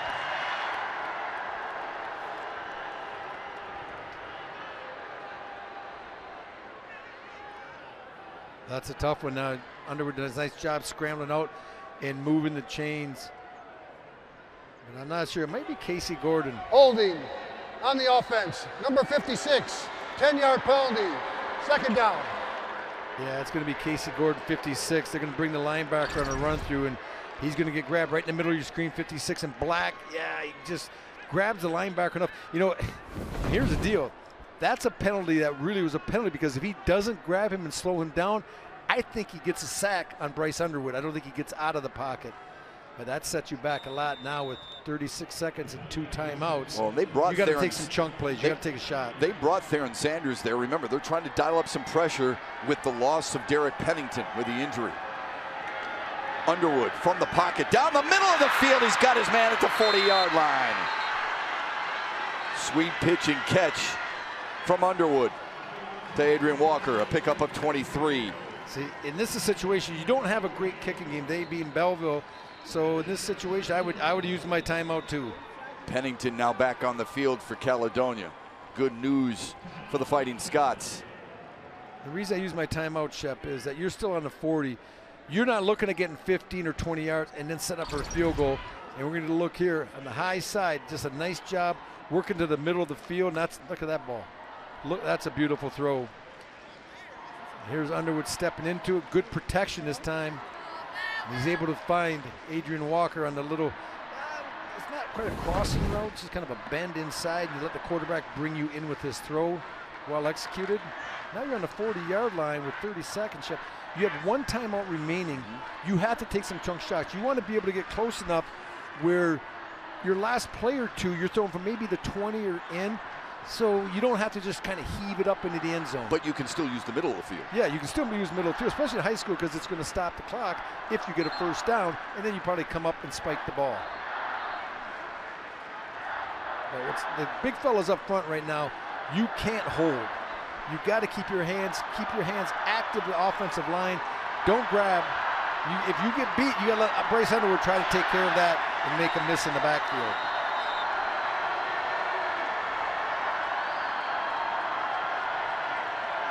What an environment right now. Yeah, this place is rocking. Fun. On a 1st and 10, Underwood rolls to his right. Pressure comes, and down he goes, out of bounds. Good pursuit by Caledonia. They're a little faster on the edges than most people thought. Yeah, you're going to get a look what Bryce Underwood is looking at. He rolls to his right. He's looking down the field and pause it. You can't go here. You see him bending. This is going to be covered. You got help coming over the top. This receiver's going the other way. Now, right now, he's got to spin and come back. When your quarterback is going to the right, you got to help him out. You got to work back to him. Really nothing there. So that's not a bad play. Just get what you can get out of bounds. What do you always say? When the quarterback comes to you, you go away. Now, when the quarterback goes away from you, you come to him. Yeah, that's right. I learned from you. 2nd down and long. And a timeout called by Dewan Rogers in Belleville. That's their final timeout with 23 seconds left. Now a message from Family Heating, Cooling, and Electrical.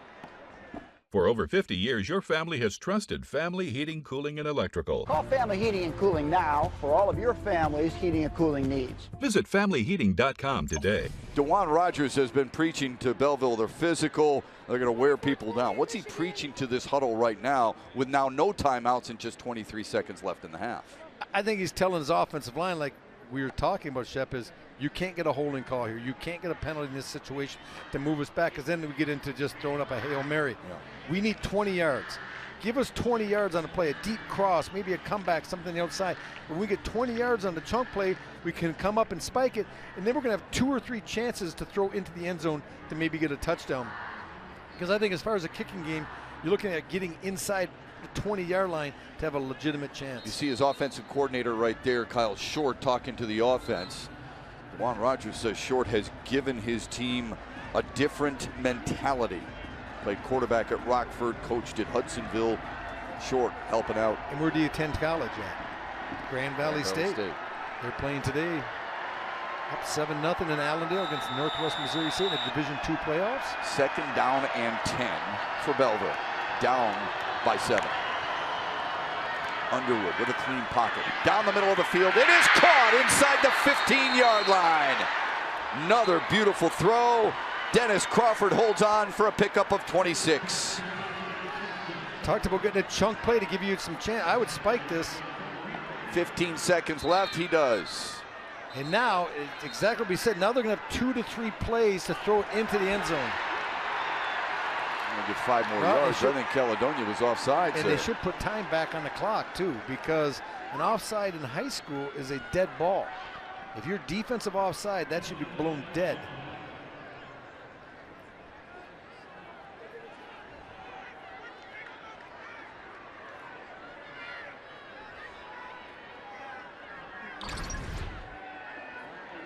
Man, that is just a beautiful pass over the linebacker, in front of the safety.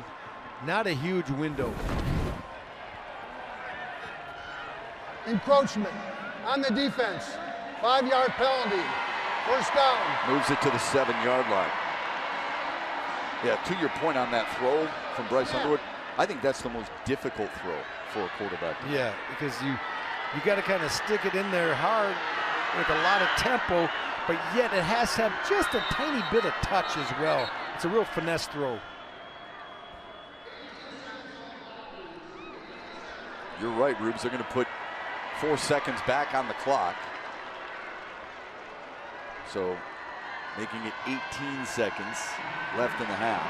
And a 1st and goal for Belleville.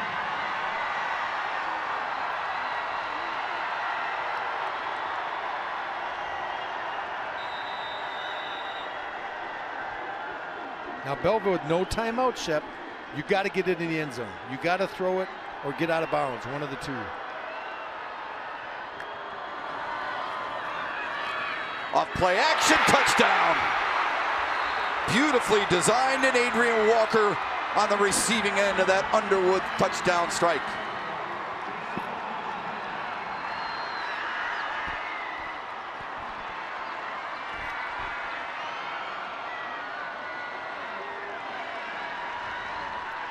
What a great job. This is going to be an RPO. You're going to watch. He really rides the belly, pulls up, allows Walker to get behind coverage. That just holds the linebackers. That's so tough if you're a linebacker. Here's another look. He just breaks it inside. You can see he gets the attention. That's number 12. That's Jet King. He just has to respect the belly when he puts in the belly of the back. Well executed. We are tied for the 2nd time today. Big response from Bryce Underwood and the Belleville offense. All right, I want you ready to pause it right there. A little bit late. I wanted to show you how that little bit of ball fake, number 12, it holds him up inside. There's some big time throws by 19 on that drive. Bryce Underwood showed why he's one of the top quarterbacks in the country for the sophomore class. Moved it 53 yards in just 57 seconds to connect with Adrian Walker and tie it at 14.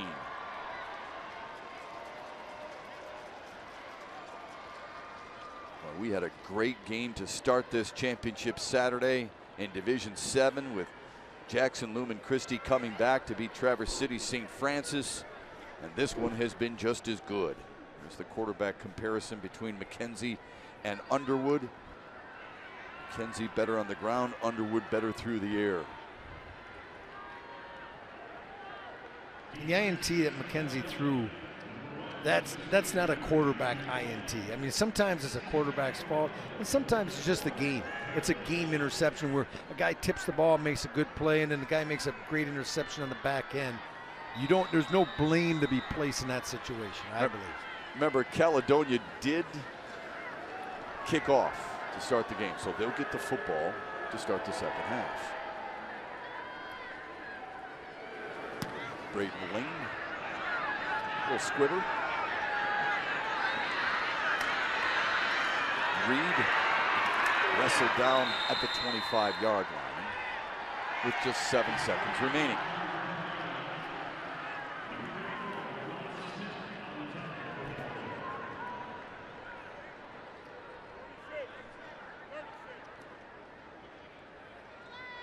Well, nothing fancy here, Shep. I think there's a good look at Derek Pennington, the head coach, and his fine quarterback, Mason McKenzie. Hey, make sure you're on collision. Hey!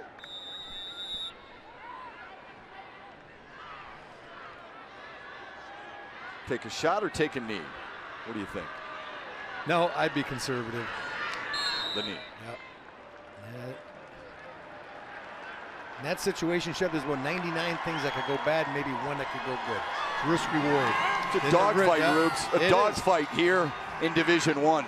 At the break, Dewan Rogers and Belleville, the defending state champions, are tied with Caledonia at 14 apiece. Both these teams so good offensively in scoring, but it's been the defense that has really stood out for the most part. When you hold a team to 14 points in a championship game, you've done something pretty well. Yeah, Coach Pennington, he's going to be pleased in a lot of areas, and he's going to be really disappointed they allowed that touchdown with just a few seconds remaining in the first half. And you want to go into halftime on something positive, and obviously Belleville's going to have that opportunity, Coach Rogers, because they scored right before the half, and Caledonia will get the football, so it's a great way to get that taste out of your mouth when you start the third quarter with the football. I thought it was an interesting conversation with Derek Pennington as you lead up to this state championship game, where he says, look, I have to tell our kids, everyone puts 11 dudes on the field. We can play with anyone. We're talented.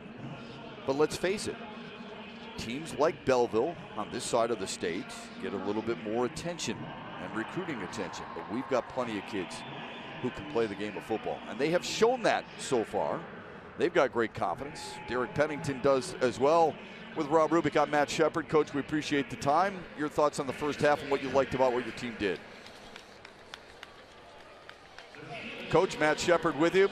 Yes. What'd you like about the first half? Well, I thought in general we were pretty dominant running the ball. We just didn't finish 2 drives down there. We blew a protection down there and gave up a bad sack, and they were able to get a score right there before the half. But we're definitely running the ball well and running our offense, and I'm encouraged about that.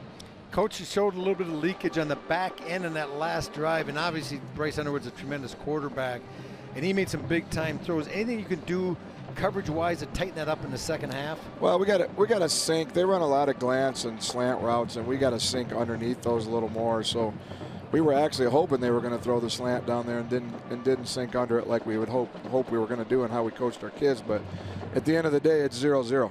Real quick, how's your son? He's great. Okay. He kind of hyperextended his knee on a play there, and we had him all checked out, and he's going to be ready to go. Appreciate the time. Good luck in the second half. Appreciate you. Thank you. Derek Pennington, the head coach of Caledonia, his club in a battle for Division I's crown with the defending state champions. We are tied at 14. No one's tapping out on Bally Sports. I promise you that. Back with more after this from Ford Field.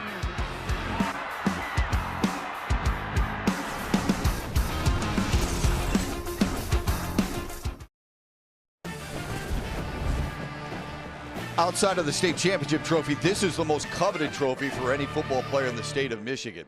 It is the State Champs Mr. Football Trophy.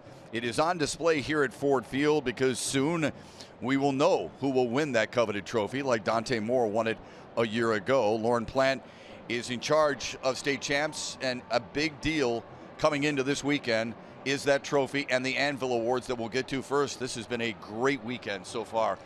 Full of action of football, huh? For sure, and I'm glad that we're not seeing some blowouts already today, which is good. Yeah. This has been a great game so far, and just typical. We've got a Final Four finalist here in this game. Yeah, Mason McKenzie. Before we get to the finalists of the Mr. Football, what about the Anvil Awards, which is given to the linebacker or lineman of the year? That's right. 5th annual state champs Anvil Award this year. We've got a Final Four here on your screen. Kavanaugh Dighton from Clarkston, 6'1", 215 pounds. Online vote winner for us. Top 60 linebacker in the nation. All-time single-season tackle leader for Clarkston. In the state semifinals, lost to Caledonia. I know we're not seeing that here, but Dighton did have 12 tackles, 2 for loss, and a forced fumble. 154 tackles, 8 sacks on the season. He's uncommitted. Could be a preferred walk-on at a place like Michigan. Wow, he's a big-time player, no doubt. He really does a nice job of filling the holes. Who else you got on that list? Jalen Thompson, Cass Tech defensive end, 6'4", 245. Also right tackle on offense all season. Top pass rusher in the state in the 23 senior class. 83 tackles, 16 sacks, 4-star recruit, football coaches, all-state defense first team, 30 offers committed to Michigan State. Yeah, he's a man amongst boys. All right, let's switch it over to Amir Herring from West Bloomfield, offensive defensive lineman, 6'3", 300-pound, 2-time finalist for the Anvil Award, 4-year starter on the line, Under Armour All-American, Polynesian Bowl All-Star, over 240 career pancakes, 85 this season, first-team offense, committed to the University of Michigan. And we saw Mason Moragan yesterday have a dynamite game. He did. 6'4", 235 pounds, 2-year All-Stater, school record holder for tackles for loss and sacks, now a 2-time back-to-back D2 state champ, 93 tackles, 19 sacks, D2 All-State first-team defense, 15 offers committed to Illinois. You know what, good for you in state champs. For a guy like Amir Herring, second time that he's in this, he's a big, tough guy up front. You don't get a lot of love for the most part, and yet you guys are showing him that love. All right, let's get to the Mr. Football Award. Who won the online vote automatically that gets into this Final Four, Final Five or so? That would be Dexter's Cole Cabana, who might have earned it without winning the award. Online vote had 53,000 votes, Matt. Insane. Wow. Helped transform a Dexter program that once held the state's longest losing streak, got into the state semis, lost in double OT. Number 6 player in the nation at running back in this class. 1,443 rushing yards, 26 touchdowns, 456 yards receiving, 6 TDs, 6 touchdowns on special teams. 21 offers committed to Michigan. Brady Drogosh, the quarterback from Warren De La Salle, we saw yesterday, dominant again. 22 stats now stand at over 2,500 passing yards, 37 TDs, 1,300 yards rushing, 18 touchdowns, back-to-back state champs, Elite 11. You're killing me here. 13 offers going to Cincy. All right, Dante Moore, the defending Mr. Football, led King to 3 state finals appearances. Last year won the crown. Over 2,300 passing yards, 28 touchdowns this season, 11 TDs rushing, D3 first-team All-Stater, 5-star recruit, number 2 prospect in the nation, going to Oregon. Mason McKenzie, you're seeing him tonight. 3-year starter, 12-1 team for the first time in the finals since 2005. Beat Clarkston, shut him out in the semis. Coming into this game, just under 2,000 yards passing, 24 TDs, 1,500 yards rushing, 18 TDs on the ground. 3-star, he is uncommitted. Listen, Lauren, this is not going to be an easy thing to do because of the talent you have here. So is hard. this as rich a talent as you've had for this award in a while, do you think? No doubt about it. Last year, we gave the award on the field. We said whoever wins between Ty Holtz and DeWitt and Dante Moore and King, we're giving them the trophy. This year, we have to go and do our due diligence. There is a criteria, and it is going to be a whale of a war room to try to figure out who should win. You know, we're really lucky to watch these guys. We talked about Drogosh, for example. We're seeing McKenzie here today. Later on today, we're going to see Dante Moore, all on our air. Congratulations. It's another fine season. Another great job by you guys and your hardworking staff to get them all together and get those finalists down. It is not easy because of the talent that is rich and deep in the state of Michigan, like it is in Division I. What a ball game. It is 14-all between Caledonia and Belleville, and the second half is right around the corner.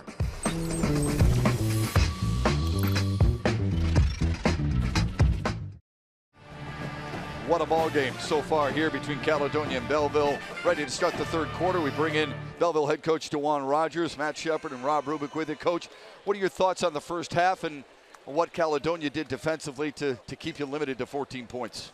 We just got to play Belleville football. You know, a championship game, a lot of lights on, a lot of fans here. You know, we can't get caught up in the crowd and get away from our game trying to make the big play. You know, hey, take our 5, take 5, take 5, take 3, take 4. You know, so we talked over it in the locker room.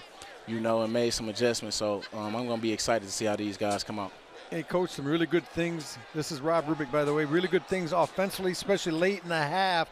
But all the pre-snap penalties, 6 motion penalties, what do you attribute to, and what did you tell your kids at half, to stop?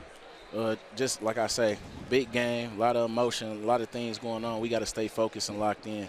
You know, those guys going to shift and move up front.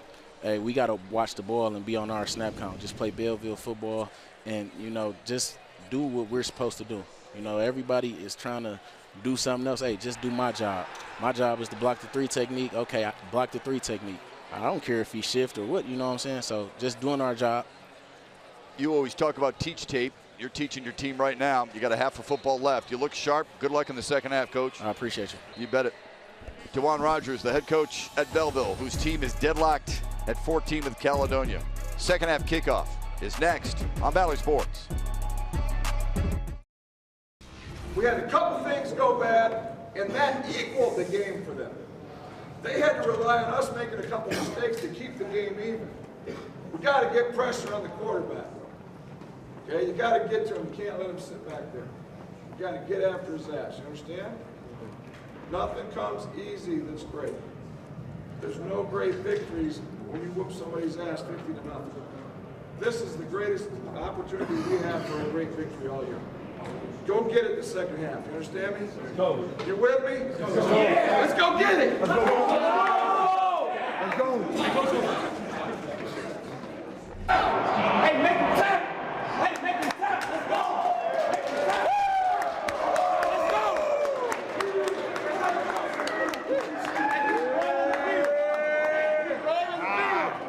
Leave it all on the field.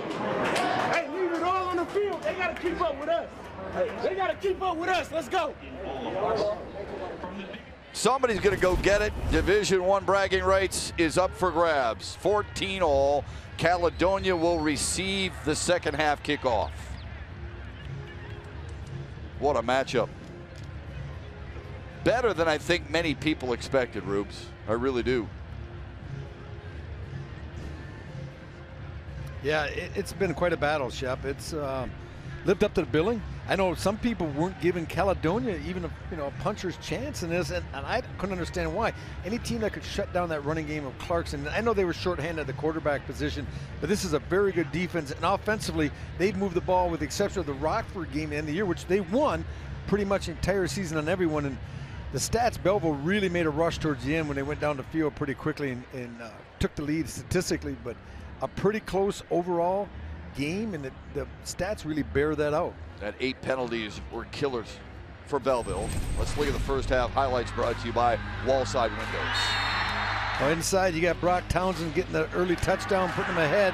But then Kobe Reed, a really nice job getting through as it was well blocked initially, and then he does a lot on his own, Shep, breaking arm tackles, taking the end zone to tie the game up. And then once again, you see a great job on the RPO game by Bryce Underwood, reading it, riding it, pulling it, and completing it to give Belleville the tie at half, 14-all. And Caledonia will get the ball, and I'm really curious to see the adjustments, if any, that Belleville made at half, Matt, because Caledonia's been moving the ball pretty effectively in the first half. You know, Mike Brada pointed out, all 4 drives, Caledonia got past midfield on this Belleville defense, so they've moved the ball. Primarily on the ground for Caledonia. But it's not like they care. All they care about is moving the ball and getting it into the end zone. A squib kick to start the third. And the return past the 40 and wrestled down at the 45-yard line. A nice return from Evan Graham. 17 yards, puts his offense in pretty good shape.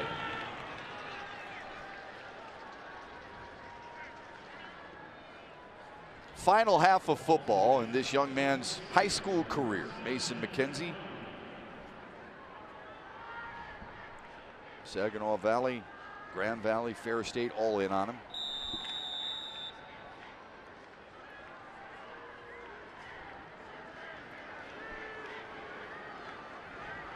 Starts the third out of the gun.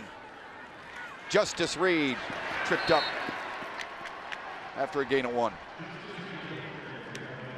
Nice job by James Robinson constricting that quickly on that jet read, that outside read play, and he's able to get Justice Reed before he can really get going, and we've seen what Reed can do once he gets through that initial wave of defenders with his type of speed and quickness.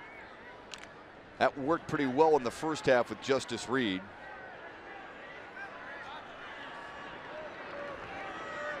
Second and long. McKenzie on the keeper, up the middle. They've gashed him a little bit on that play.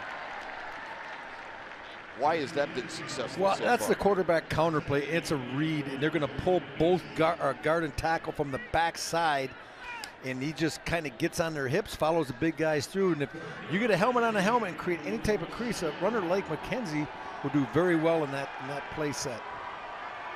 3rd down and 3 for Caledonia on the first drive of the second half.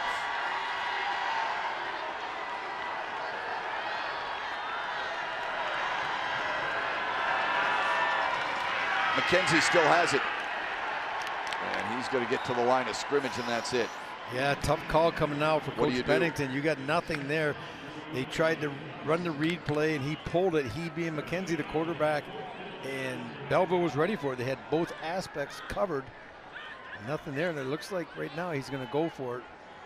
Could be the hard count, could be the pooch kick, but I really think right now you're on the plus side of the 50, and you don't want to put that Belleville offense back on the field already after the way they went into that first half, looking so good. You like to be able to control the ball, make this a quick game, and get some points. But if you don't get it, it's only 54 yards for them to pay dirt.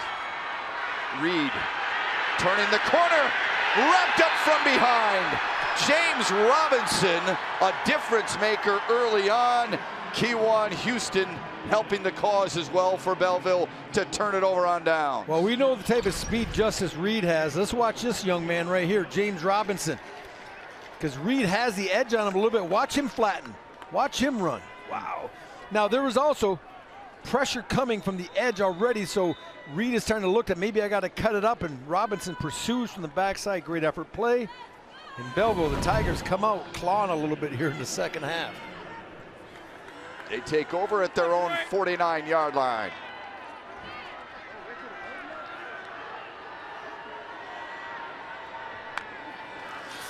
Underwood will keep it himself. Find a lane and squeeze it inside the 35.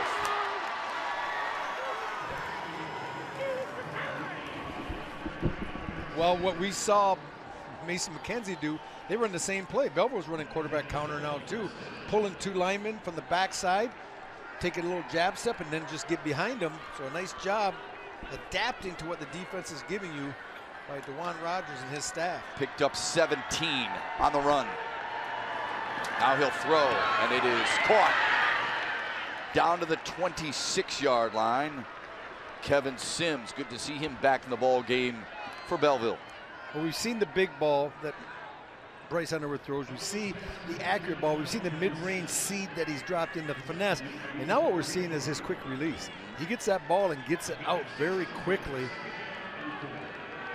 Here's a look, and the number one thing you have to be is accurate. And so far today, he's been pretty accurate. Maybe missed on one or two, but overall, fine performance. Footwork is so good for a sophomore. Off play action, rolling, throwing, and incomplete. Well, I spoke too soon, and I like, that's what I like though. No Aaron Rodgers, or Aaron Rodgers right now would be looking at all his receivers saying, why did you let me down? Bryce Underwood taps himself saying, that's my fault. He gets, tell me he doesn't. I would have thought. Your despise for the Packers no, for him. is so perfect. I just could never play with a quarterback that if you don't run, it shows you up, because he's never made a bad pass in his life. And that young man already is ahead of that game because he knew he missed a golden opportunity. Belleville 3 for 6 on 3rd downs. They need 4.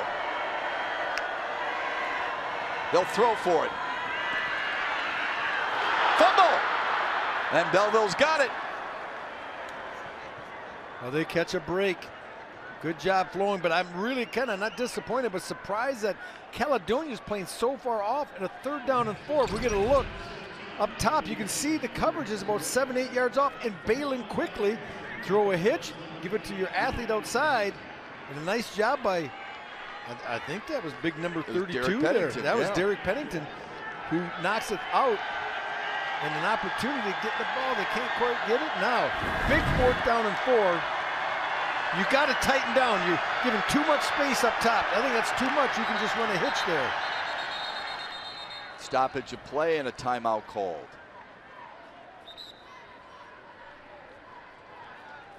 Timeout, Caledonia. Big defensive stop needed here for the Fighting Scots, who are in a tug of war for the Division I crown.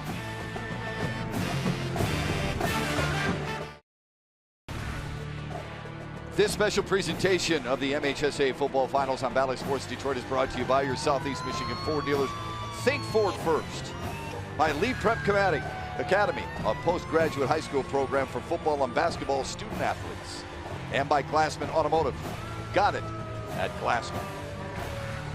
Yesterday in Caledonia, a send-off as fans lined the streets rooting on the Fighting Scots, headed toward Ford Field, many of them here for the state championship game, tied at 14 with Rob Rubick. I'm Matt Shepard. 4th down and 4 for Belleville right now. Just recovered their own fumble. What do you expect here? It depends. If you're playing off coverage, them being Caledonia, I'm going to throw a hitch, just like they did where they almost turned it over. But they're going to have the 1st down there. If they come up and play press, you might see them just run the counter read with the quarterback with Bryce Underwood. They've had success in this drive running the quarterback. So I think you have a couple options just depending on what the pre-snap look is defensively. Underwood has been so dangerous, not just with his arm, but with his legs as well. Huge play early in the 3rd. Underwood jitterbugging his way. He's got the 1st down and more. Inside the 15, you keep it in the best player's hands, and he rewards you for it. And the problem when you have such an athletic quarterback that can go in and out so quickly, it puts pressure on that offensive line because you think you got your guy blocked in the right direction. When that quarterback cuts, your defender cuts with him trying to adapt, and before you know it, you're getting a holding call. Flag on the play. Holding on the offense. Number 52, 10-yard penalty, 4th down. It's on Ronald Jackson, the guard. We're going to look here, the left guard, number 52 in black. Pretty good to there. Got his arm on the underhook. Yeah, what happens is when you take that guy and you try to turn his shoulders up like that, and you're on the edge, and because the tackle dropped back, the guard is exposed. The referee has a good look at it, and they get Ronald Jackson for the holding call. So now what do you do? Are you going to punt here? Or no, you're going to throw it. All right. You got trips to the right. You got Solo on the backside. So you don't necessarily go away from here because you got man coverage. Now, if they roll a safety over the top to that side, look for them to come to the strong side. Underwood will throw. And on a slant route, incomplete. Throw is a little low, and they turn it over on downs. I thought they might go to the solo coverage, but he decided to come back to the strength. They flush it out the zone with one, and they just run the slant underneath it. And I believe the receiver in this opportunity had a chance to make the catch. It's a little bit low, but Joseph Stevens goes down. I thought 13 and Black would get it. Yeah, that's a catchable ball. It's not the best ball Underwood's thrown, but you got to make that catch. But look at him. He's going to run up to his teammate. I like it. Pick him up. He moves on quickly. Yeah, he moves on. It's like, hey, I'm sure he tried to catch it. It wasn't my best throw, and it wasn't his best catch. Turn the page quickly, 1st and 10 for Caledonia. Mason McKenzie, a finalist for Mr. Football, up the middle. Knocked down, shy of the 40.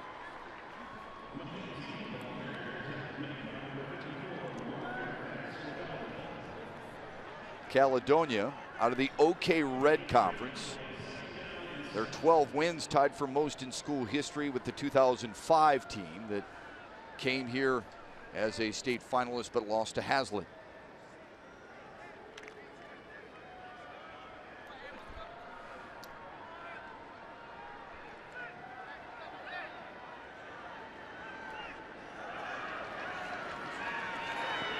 Screen to Reed, through his hands and incomplete. That was set up nice. Boy, that had something happen. Yeah, they took Towns in the back. They leaked him into the flat to the right. Mason McKenzie did a nice job of looking right, and they were just trying to leak Reed on the slip screen coming back towards the line of scrimmage, or towards the offensive lineman inside, just threw it too high. Belleville's front four can pin their ears back now on a 3rd down and 7. Yeah, we talked a lot about the 2 W's inside, but Ronald Jackson and Lamar Fairfax have really come to play here as well. And we've highlighted what James Robinson's been able to do here in the second half. So this is a really good Belleville defense. Rolling the pocket, throwing on the run. He's got his man into Belleville territory and a 1st down. Quick strike to Caden DeHorn, his first catch of the day.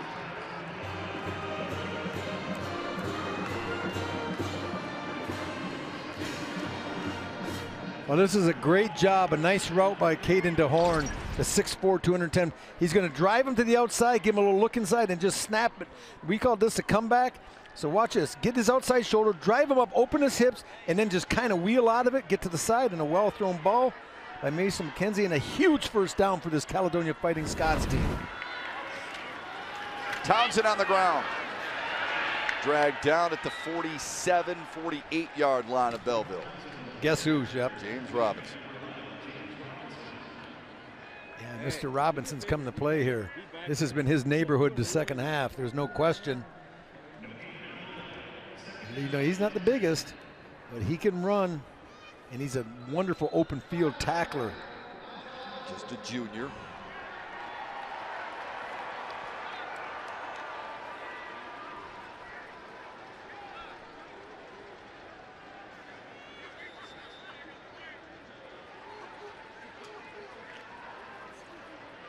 Second down and 10.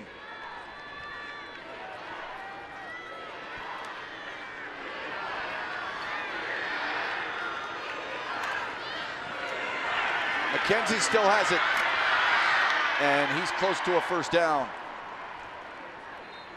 Wow, nice job just slithering, cutting back against the flow of the defense once he got vertical. And now it puts him in a 3rd down and 1. And situation, man, you're tempted to be greedy here as a coach. You got 3rd and 1. Do you take a shot? Do you try to get up top? Or do you just know, hey, we've had trouble trying to pick up short yardage here in the second half. Maybe we should just try it on 3rd down to get the 1st down, not get greedy, because if we come up short, at least we'd have another down to do it. I run it. But, you know, I'm a conservative guy, Shep. It's been their best weapon so far today. McKenzie, he's got that 1st down. Backs his way close to the 30.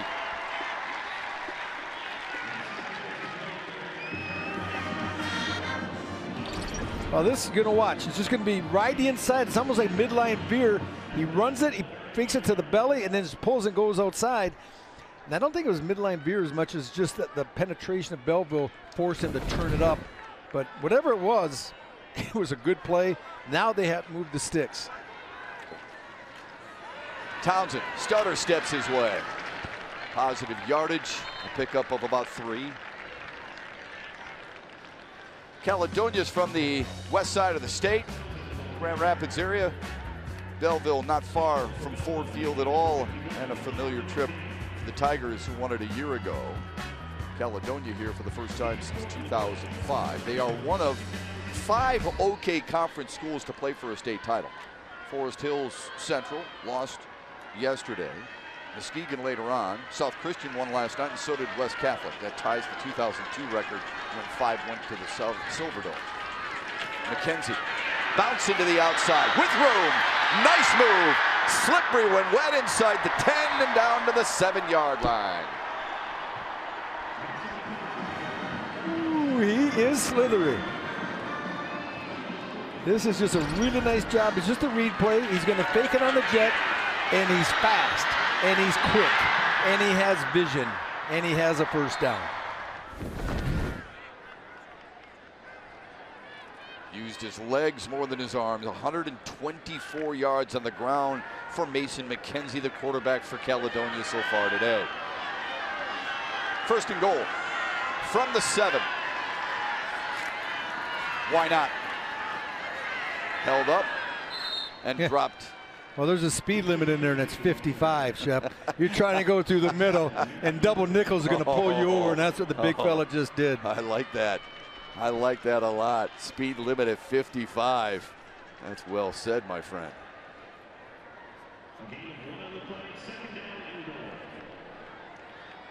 Second down and goal.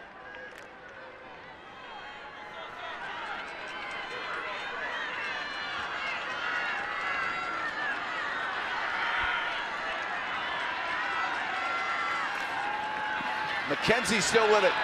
Stiff arms his way to the 5-yard line. It's amazing how tough it gets as that field shrinks. Yep. And those defensive backs and those linebackers, they don't have to worry about stuff getting behind them. And all of a sudden, everything gets closer to the ball, and those defensive linemen, their senses become a little bit more acute and they get ready. They have run it so well today, as evident by the numbers we just said. But this kid, he rolls the pocket well, and he can sling it a little bit. And you're teeing me up. I think you're going to get him outside the pocket and give him he said he really hasn't done a lot of run pass. It's been mostly just run. But I got to believe you're going to take him to the wide side of the field, which would be to his left, Mason McKenzie's. He's looking left. Pressure comes, unloads, and incomplete. Intended for Brock Townsend. Yeah, good job in coverage. Really nothing there. And when he let that ball go, I was thinking, oh, this could be an interception. He's looking, waiting for it to come open. Good job in protection. Some late pressure comes by Beasley. And just too high. You know, if that ball's down a little bit, Townsend might come down with it for his 3rd touchdown. Instead, there's going to be a forced field attempt, and you better be ready to protect here because Belleville's coming. They're going to bring pressure. Luke Vogler's got a good leg. Those are his numbers on the year. This will be a 22-yard field goal attempt. Remember, Belleville's here because of a block kick against Cass Tech. He punches it up. And he punches it through. Caledonia is back in front. They now lead at 17-14 thanks to the right foot of Luke Vogler. Derek Pennington decided to go for the lead rather than the throat. He'll settle for it, not necessarily liking it, but he'll take the lead over to Juan Rogers in Belleville with 2:06 remaining in the 3rd.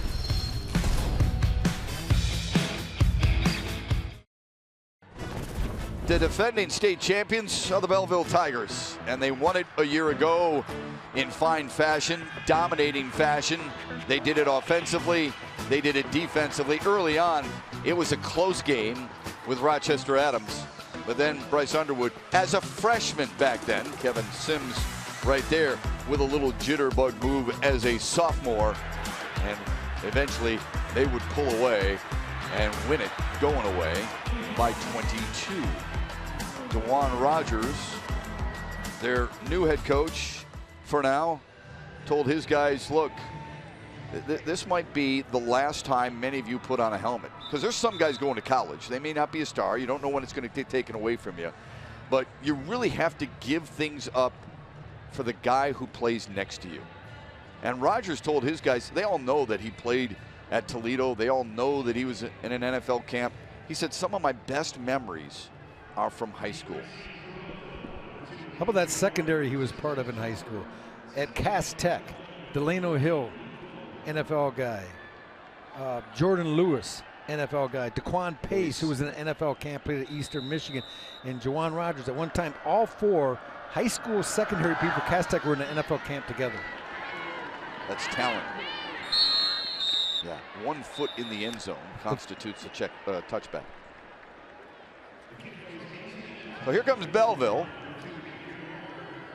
After getting shut down, hurt themselves because of the penalties. And that's been huge here today, Rubes. The penalties, the miscues on the part of Belleville. 9 penalties, losing 70 yards so far. And the last one, maybe the most significant, that holding call when they were moving down in, really set them back.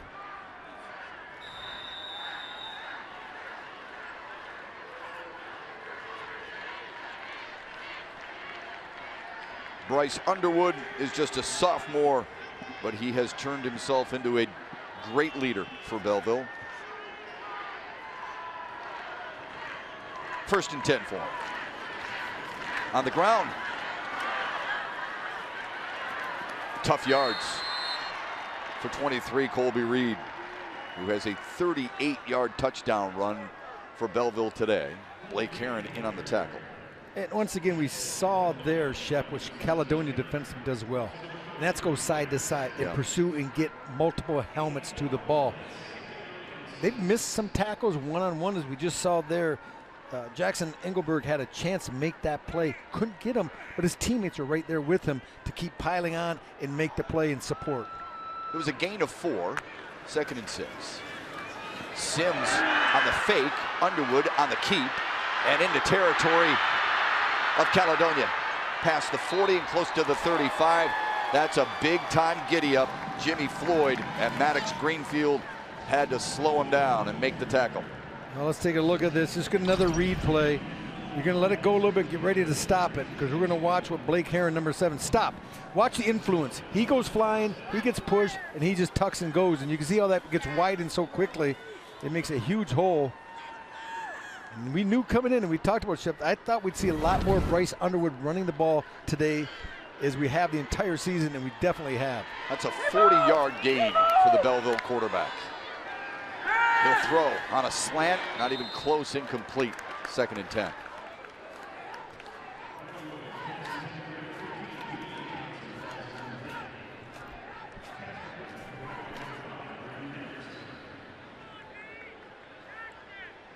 Just 49 seconds remain here in the 3rd. Closer, I think, than most people originally thought.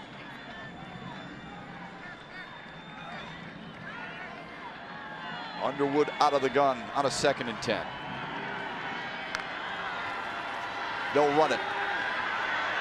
Reed right side. Breaks free. That's Jeremiah Beasley, touchdown.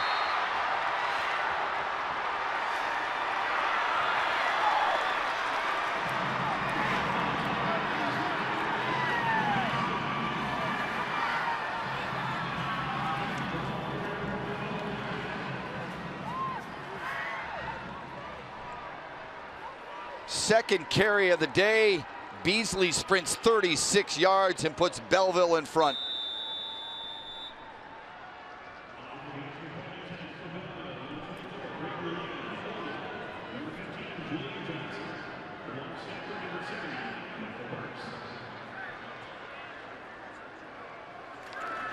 Good snap, good hold, and the extra point is true. This is just really nice blocking. This is just kind of a mid-zone, not really inside-outside zone. We're going to let it go a little bit, and I'm going to show you why zone. Everyone's going to step to the right. The whole offensive line, as well as the H-back, they're all going to step right and pause it. So here's what you have. You have helmet on helmet, helmet on helmet, helmet on helmet. You got everyone occupied, and that creates the crease. And then the running back in a zone scheme, he finds a crease with speed and power, and that's what Beasley does, and that's how you draw it up. Another look at it from the high end zone here is going to be coming right at you. You can see what Beasley sees. See, where's my crease? And there it is, and there I go.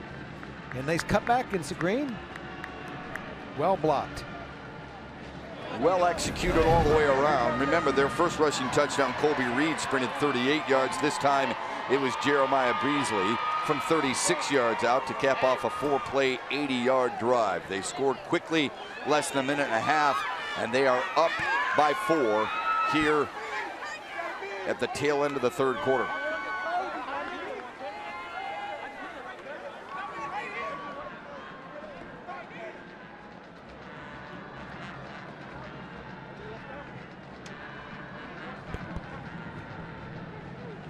It's like a heavyweight fight. Back and forth we go. A couple of jabs, a couple of uppercuts, a couple of kidney punches, back and forth. 2 heavyweights here in Division I.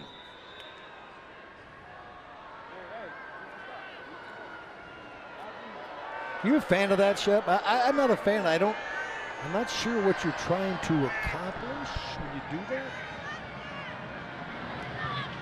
It's a pooch kick. Reed. And spun around at the 34. Or Jimmy Floyd, rather.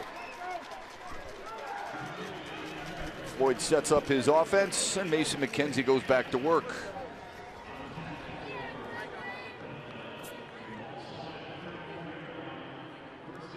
There's a lot of encouraging things that Caledonia has done offensively. Can it continue? It's getting a little tougher. I mean, offense in the first half, those read plays seem to be open a little bit more space for Mason McKenzie. He's had to earn the yards more in the second half. And you just wonder if they have anything in their passing repertoire to kind of force the hand of this Belleville defense, because right now they're ganging up on the inside, as you saw right there. Yeah, Ronald Jackson drags down Mason McKenzie. Been faking that jet sweep to Justice Reed after it was so successful early in the ball game. It'll be 2nd down and 9.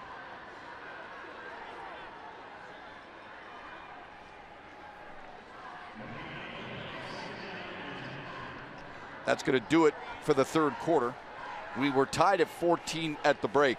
Caledonia had to settle for a 3rd quarter field goal, while Belleville able to punch back and get a 36-yard touchdown run. Closing in on a champion in Division I. 12 minutes remain in a good one at Ford Field on Bally Sports.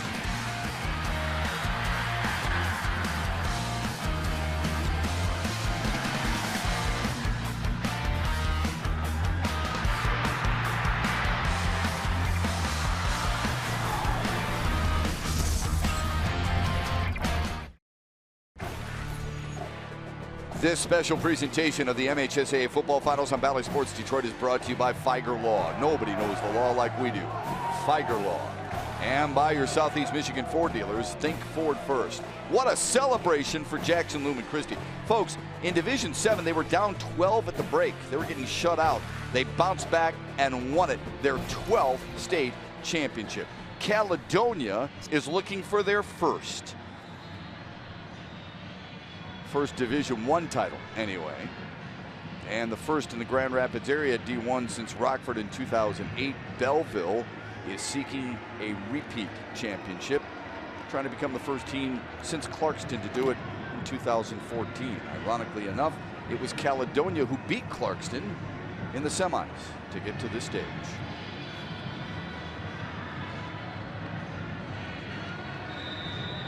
Caledonia has the football at their own 35-yard line. 2nd and long. McKenzie wants to throw. It is knocked down at the line of scrimmage. Rob talked about it at the very beginning of our broadcast. He said the big fellas up front on the defensive line for Belleville are tough to handle, and look at this. Jeremiah Warren doing it here.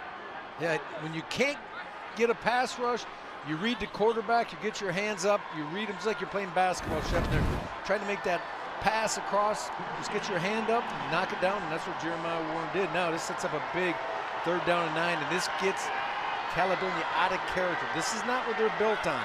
In a passing team, they can throw, but they like to dictate when. Sets up a screen.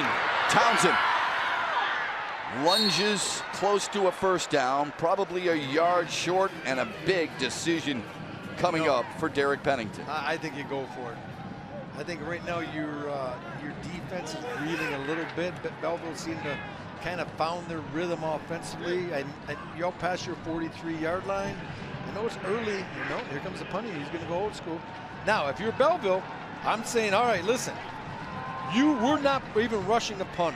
I don't want anyone jumping offside, and we're just going to punt safe. We're playing like they're going for it here. You have to play the fake in this situation. If they punt it, fine. But you don't want to be aggressive and jump into the zone because it's 4th and 1.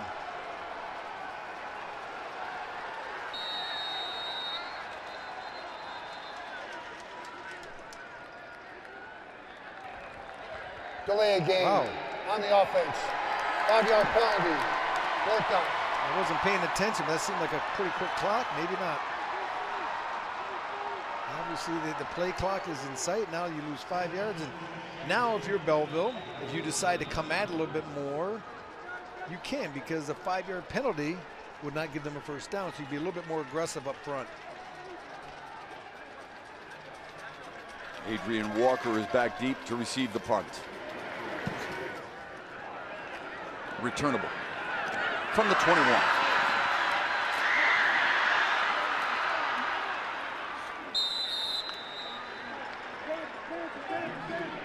Now a message from your Southeast Michigan Ford dealers.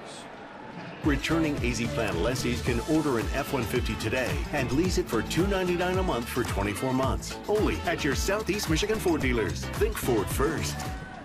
10:48 remaining. To say this is the biggest drive of the game is an understatement. They all become huge from here, Shep. Whether you're defensive for Caledonia, offense for Belleville, when you get into this fourth quarter at the high school level, that clock goes pretty quickly. You need to take full advantage of every opportunity you have here at this time in the game. But hats off to DeJuan Rogers for the job that that young man has done, thrown into this really difficult situation. He's made the best of it and giving his kids, his players, an opportunity to succeed. And that's the #1 job he had when he took over. Underwood will throw. Lofting far sideline, and it is incomplete. Intended for Jalen Johnson.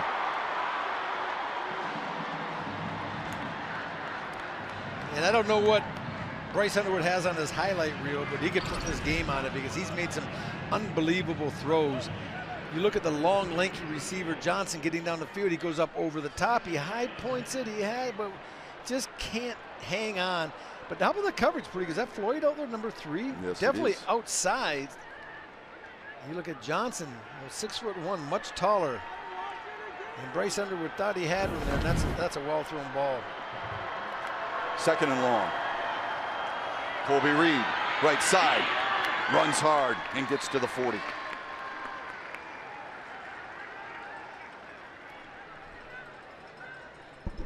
Blake Heron, 7 and white, has had himself a day. Another tackle for the junior linebacker. 3rd and 5. Even though Bryce Underwood's been such a prolific passer in the pocket, this situation here where you have to spy him because he's hurt you with his running ability the entire afternoon. Up the middle, and he is stopped. Caledonia's strength this time, led by Blake Heron, delivers.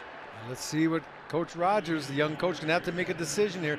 It's 4th down and a short 2, but a great job in front. You look at getting control, fighting the double team. That's big number 55 for Caledonia. Carlo Ibar along with Tyler Bird and Jackson Engelberg, King, Pennington.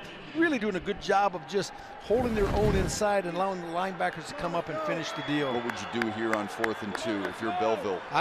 First of all, I'm going hard count, but the way that offensive line has jumped the entire day, I'm not sure how wise that's going to be because they've had a hard time holding their water, so to speak. You got to sell out inside here. On the ground. 1st down run for Beasley. And into Caledonia territory.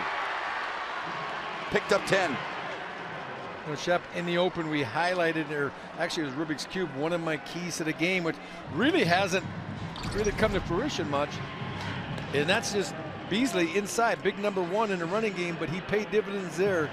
He was in beast mode and able to get the 1st down and move the change. 6'1", 215-pound junior. Fresh set of downs for Belleville. Underwood still has it. Got a key block. Made a bad miss. He is gone. Touchdown, Belleville.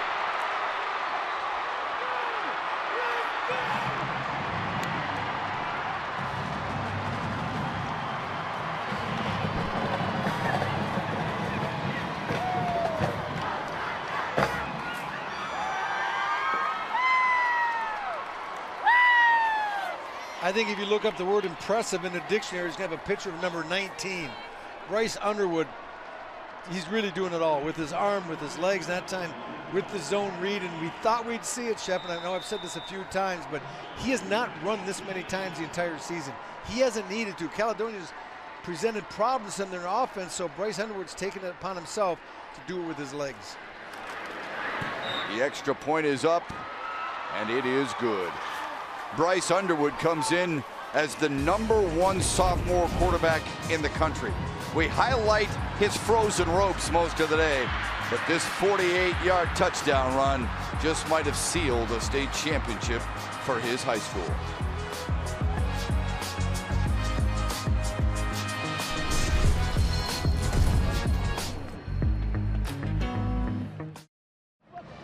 You got to respect the play calling of Belleville on that last drive, Shep, because they do a really nice job. They've established Beasley on the inside run. #1, the big tailback. So what they can do, they're going to run a little zone read here. We're going to let it go. Now, let it go here. Watch 19. He's going to put it right in the belly of Beasley. Pause it. And you can see Pennington. He's flattening down, so that ball is going to be pulled and off to the races. Underwood's going to go. He pulls it. Pennington chase ghosts. And now he starts directing traffic. A little cut back against the grain. And then I'm just really fast.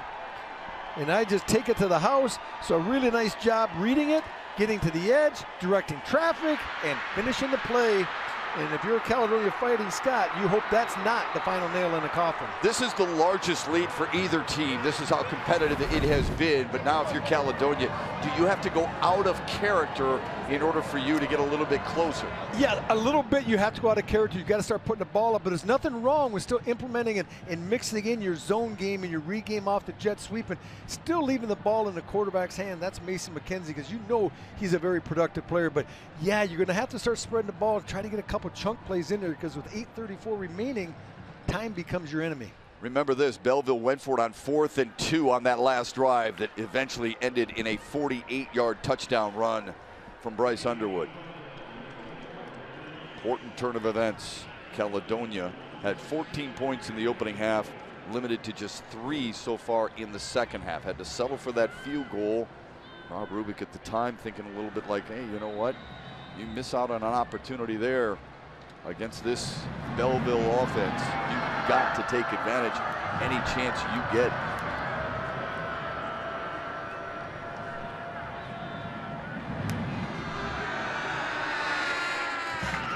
From inside the 10, Floyd.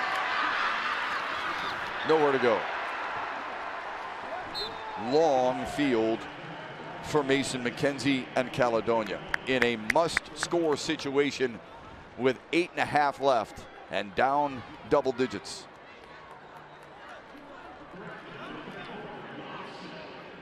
Can Mason McKenzie lead his team back as a Mr. Football finalist? We did see Jackson Lumen Christie come back and spoils Traverse City St. Francis's unbeaten season.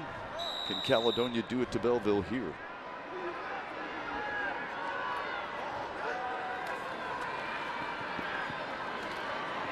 Not with a play like that, they won't. Again, James Robinson, part of the tackle. It was a little bit of a sprint draw. Toledo Rockets used to run this a lot, so maybe DeJuan Rogers was onto it. But they're going to just try to roll Mason McKenzie to the right and then hand it off, going right, kind of a counter draw, bringing Townsend back, but really nothing there. And good job with that interior front. And now you only see, look at this, you only see 3 guys, so you have a lot of people in coverage. Yep. You're expecting the pass with 3 down linemen. They bring a 4th on the blitz. They'll roll the pocket and keep rolling. He'll tuck it and run, and out of bounds just shy of the 20. He's able to pick up about 5 yards, he being Mason McKenzie, on the scramble and put you in a 3rd down and 8. But you asked me in the break, Shep, is this out of character? And that's a great question, because it is. I talked to Coach, I said, can you throw? He said, we can throw. People don't think we can throw, but we can throw the ball. We prefer to throw when we want to throw, as most coaches would tell you. When it's dictated that you need to throw, as we're seeing right here, it's a difficult task. Yeah, they prefer, like you said, to run the football, but they try to stay balanced. Only threw a couple of passes against Clarkston. Tunnel screen and a seam route that ended up in a touchdown. McKenzie will throw here. Lobs it and over the outstretched arms of his intended receiver, Derek Pennington. You got a punt, I think, Shep. I mean, you didn't lose much time there. 7:38 with the incomplete pass and running out of bounds. And 4th down and 8. If you say, well, let's go for it here, and if you don't get it here, you can pretty much write this game off. Yep. If you punt it, you can play defense and get a 3 and out. You still have an opportunity. That's what they'll do. Luke Vogler is back in. Heels close to his own 5-yard line.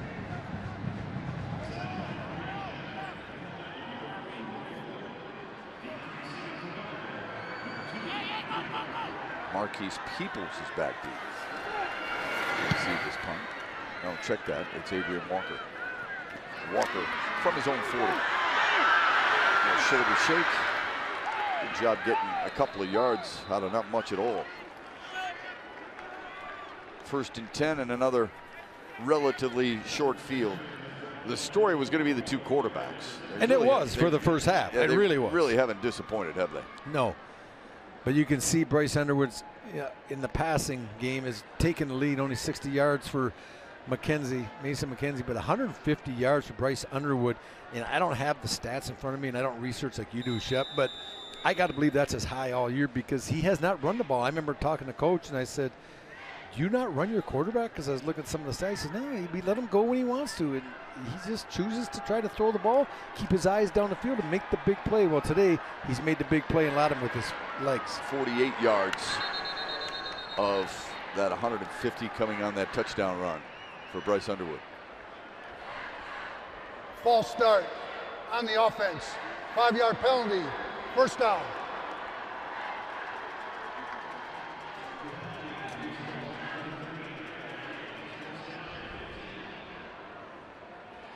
Well, Matt, got an update from Ann Arbor. Maybe make you happy because I know your son Chad works for University of Michigan in sports information department. They're up 45-23 on the Buckeyes late in the fourth quarter. In Columbus. Yes. Pretty impressive. So maybe the era of the Ohio State rubbing Michigan has ended. Reed down the sideline, lost the football, but did step out before he had that collision with a couple of Caledonia defenders. He gained 10 on the play. And to tie that score into the state finals here for Bally Sports, Donovan Edwards, former West Bloomfield standout, and now University of Michigan standout, has had just a monster day. 2 runs over 65 or 70 yards for touchdowns. He's been gouging that Ohio State defense. I'm getting this from the grapevine because I am paying attention to our game. I don't want to be yelled at during the first commercial break by my partner. Well, Donovan Edwards had an unbelievable state championship game. Yeah, it's against Davison. Yeah, he was great.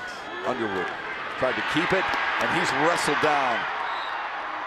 That's a huge play now. If they can make one more like that, have the opportunity to get the ball back. 3rd down and medium, maybe 3rd and 7. Jimmy Floyd came in from his cornerback spot. Sooner or later, I think you're going to have to roll the dice, and I know it's a tough task, but you're going to play 0. When I say 0, you put 1 defender on each receiver, you man up, you get 3 yards off, and you put 7 in the box, and you come at him and try to contain and pressure the quarterback. You play an off coverage, and your cover is 6 or 7. That gives too much room for Underwood to scramble and make a play. Off play action and a roll. Pressure coming from the backside. Underwood delivers, and it is incomplete. Intended for Jalen Johnson. Caledonia got the stop they needed. Well, you know what? I think Brock Townsend said, I'll see your great throw and I'll raise you a great strip, because this throw is unbelievable. Rolling left, he's going to gather, throw it right, and watch Townsend come in there and strip the ball, because if he doesn't hit that ball, James Robinson's going to catch it. I think that was it 11 or was that 17? Was that Johnson? 17. Yep, That was, I'm sorry, Johnson, number 17. If he doesn't strip it, that's a catch. And now it forces Belleville to punt the football, and you have an opportunity still with 6:27 left to get a score, quick score, and hopefully get another opportunity. So great stop by the Caledonia defense. Jimmy Floyd will try and help the cause a little bit, and we've got a stoppage of play. Belleville was trying to get a 12th or 11th man, I should say, out on the field for special teams, and were forced to call a timeout. So DeJuan Rogers getting things settled a little bit. His team in front, 28-17, with about 6.5 remaining, and the state championship tilt for D1. Time for the Menards big money moment. Well, listen, it was tied at 14 at the break, and then Caledonia had to settle for a field goal, and Rob Rubick. Then it was Belleville using their strength, especially up front, and their ground game. Yeah, they finally got the big back, Jeremiah Beasley, involved with the long run, and then the quarterback, Bryce Underwood, who's been outstanding with his arm the entire afternoon. In the second half, he's really been dominant, Shep, with his legs in the read game. There's a look at him celebrating a little bit, and this is do or die time for the Caledonia Fighting Scots. You're going to get the ball back here. And with down a couple possessions with 6:27, as I say this each and every game that I do, that time goes fast at the high school level. Trying to become the first repeat champion since Clarkston in 2013 and 14. Belleville will punt it away with 6:27 left. Caledonia has a couple of timeouts remaining. But down 11. They need a big special teams play. They need a quick score if they want to hang in there. That's a short punt. That was crooked as a dog's hind leg. Look at that. It does take a Belleville roll down to about the 25-yard line. Well, let's see now. It's going to be, Belleville's going to be pinning their ears back. We should say that the guys, the defensive linemen in this situation, put their little track shorts on. They get their track shoes. They get in that sprinter stance because they be coming. They're coming fast because they know you need to throw the football. That whole trying to tackle that back as you go by, we'll let the linebackers get him. This is sack time. So your offensive line for Caledonia's got to be stout here. And the backs have got to be helpful. You can pad your stats a little bit with sacks and tackles for loss. Caledonia needs a big play. They'll swing it out. Justice Reed. That's an incomplete pass. He was decked. James Robinson has been a massive force in the second half for Belleville. If you're going to run this little quick screen, one of the receivers, you got to pick up the first defender. You get two receivers, and that's 32, and that's Pennington, I believe. Yeah, he misses the block. You're hanging your receiver out to dry. If you get that block, he has time to gather the catch and then look and maybe make something there. But boy, when you whiff on that, that puts your receiver in a very precarious position. Caledonia in that precarious position with a 4 wide receiver set. McKenzie to throw on a seam route behind Justice Reed. Boy, he had him open too, didn't he? He did. As we talked about, this is not what Caledonia wants to do. And now you see Mason McKenzie heading inside to get the next play call. Better hurry up, that play clock is running. It's like he's thinking, Coach, could you meet me halfway? It's not like I haven't run enough here today. You're going to make me run all the way over there, back to the huddle. Now there's about 15 seconds on the play clock. He's 18, Rubes. He's got plenty of energy. Biggest play of the day for Caledonia's offense. They'll set up a screen. Pennington. Past the 30 to the 31. Set up a 4th and 4, which you absolutely are going to go for. You're not punting with no way. 5:50 remaining. Can't.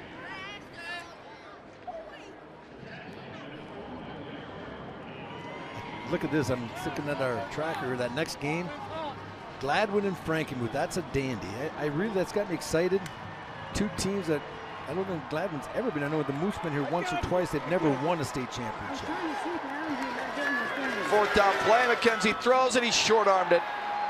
Intended for Justice Reed and turns it over to Belleville with 5:22 remaining.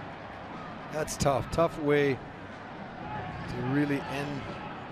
They may get another opportunity to get back in the game, but to end your career here on that 4th down, because that's probably the straw that broke the camel's back. And Justice Reed is frustrated, but there's no one more frustrated than Mason McKenzie. He knows he's made that throw 100 times, and it just kind of short strokes and it bounces. And now Belleville is going to get the ball on the plus 31-yard line and eat a little bit of clock, and hopefully for the Tigers can take it in the end zone to put the final nail in the coffin of the Fighting Scots. Great job by that young man who was just on our screen in the suit. Dewan Rogers. The only thing I don't like about Dewan, he was a Toledo Rocket, but besides that, I really like him. Being a, Shep and I, we did Eastern Michigan for 20 years together. On a curl route, he connects with number 4, Michael Yarborough. Obviously, Dewan Rogers is a really good player. Yeah, Toledo, he was. I was glad when he was gone. As many as like a Kenny Galladay. There's been a lot of them. Antonio Brown. Yeah, you guys go on, go get paid. I don't care. I just don't want to see you in the blue and gold for the Rockets. That's right. But you look at Belleville coming up. People say, why didn't they run the ball, eat the clock? Well, if they're going to play off coverage, them throwing the hits with Bryce Underwood, that's just like handing the ball off. Yeah, sure. That's easy for him. Reed to the next level, down to the 18-yard line. That's a 1st down scamper.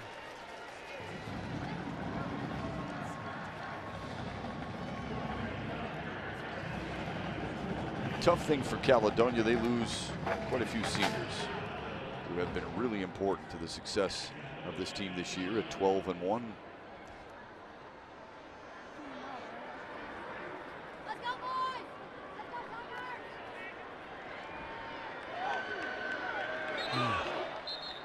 Somebody moved up front.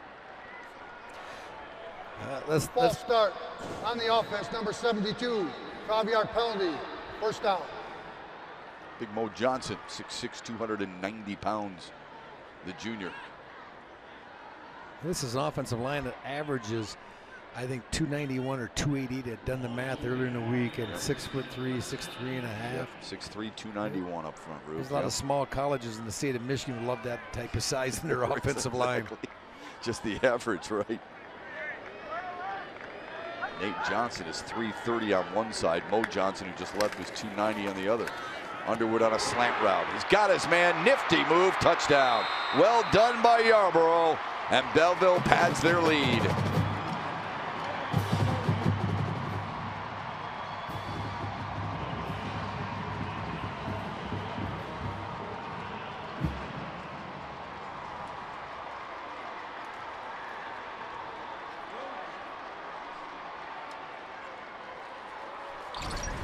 This is another RPO where they put it in the belly, they pull it out, hold the linebacker, throw it behind him. Yarborough with a little grab and cut inside and takes it to the house.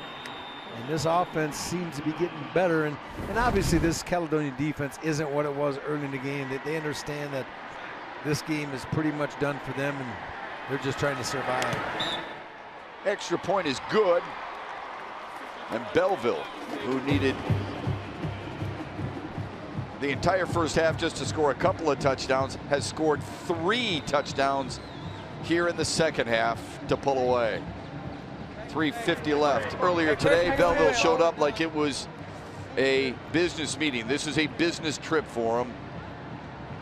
Very sharp. Yeah, and they played like that the entire afternoon. They sure have. And I respect they played with class. It hasn't been a chippy game. It's been a physical game. And sometimes when games are very physical, they can get chippy because of all the hard hitting. But this has not been, and they've performed extremely well. And I think it starts and ends with that young man right there. DeJuan Rogers is going to have an outstanding future in the coaching ranks, whether it's at the high school level, the collegiate level, and someday maybe at the National Football League level. He gets it. He understands what it's about. His team plays for him. They play for each other, and they play with respect. Well, that will be one of the many questions the media has for him, I would guess, after this one concludes. Are you interested in becoming this school's full-time coach, right? Because, as we know, Jermaine Crowell was let go by the school for infractions with the MHSAA. And the MHSAA has told him he cannot coach in the state for the next 2 years.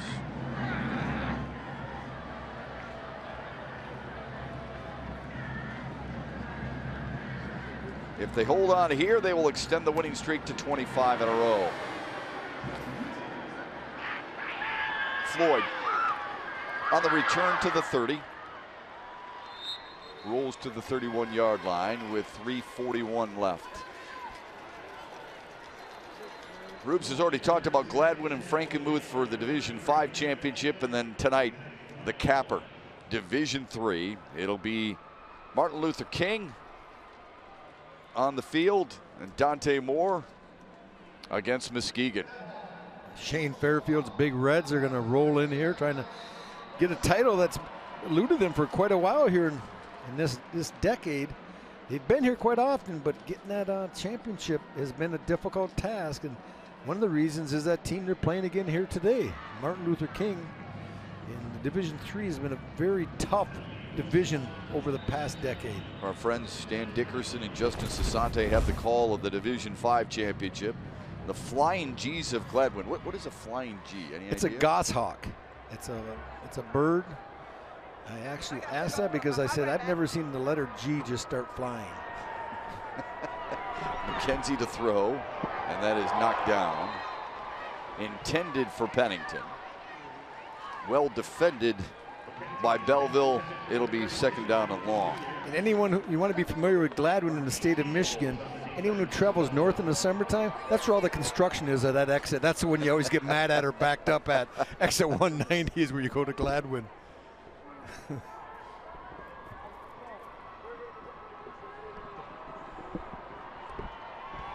Second and 10 for Mason McKenzie and Caledonia. Stops, strong arms it down the field, and it is hauled in.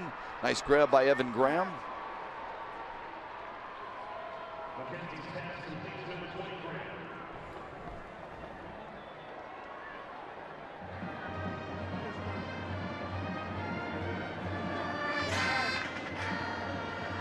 Four wide receiver set on 1st and 10. McKenzie will run it, and he is dragged down at the 40-yard line. Rashad Jones wouldn't let him get any further. Well, nice job by Rashad Jones running down McKenzie. You know what you're going to do, as I said, Shep, all those defense, I'm going to rush it hard up the field. He makes the play. You know, and we give DeJuan Rogers a lot of credit because he's able to step in as the head coach. But there's other coaches on this staff that have done a really good job. And I think having someone, we talked earlier about Bill Sheridan, a guy that's been in the coaching business for longer than most of the coaches' ages are on the rest of the staff. There's a look at Coach Sheridan. His son actually played at Michigan as the quarterback. And you come in, he's been through the ringer. I'm sure he was a calming influence, Shep, when Crowell was suspended and DeJuan took over. And I know DeJuan Rogers, the little bit I have got to know him this year, is he's a smart young man. He realized that he has an asset, a resource in Bill Sheridan to lean on a little bit. Yeah, he has said as much. He said he really respects how much Bill Sheridan loves the game and studies film, and talked about what an honor it is to coach with him. He picks his brain constantly to try and get better. Pennington had that one slide through his hands. That was a well-thrown ball, but goes incomplete. And now 4th down for Caledonia with 2:41 left.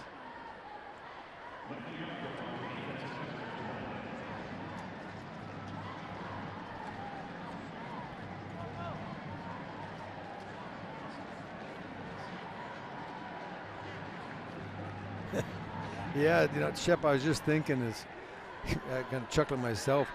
If you're Bryce Underwood right now, you better be buying luggage, because you're going to be doing a lot of trips around this country, being wooed. I mean, you're going to have those NIL deals in front of you. They're going to start wooing him, and they should, because if they're going to pay someone NIL money to be a collegiate quarterback, I don't see anyone better than give it a suitcase full and number 19, Bryce Underwood. Boy, that's one of the better interceptions you will ever see. Dennis Crawford lying down on the turf, popped it up, and then it fell right into his lap.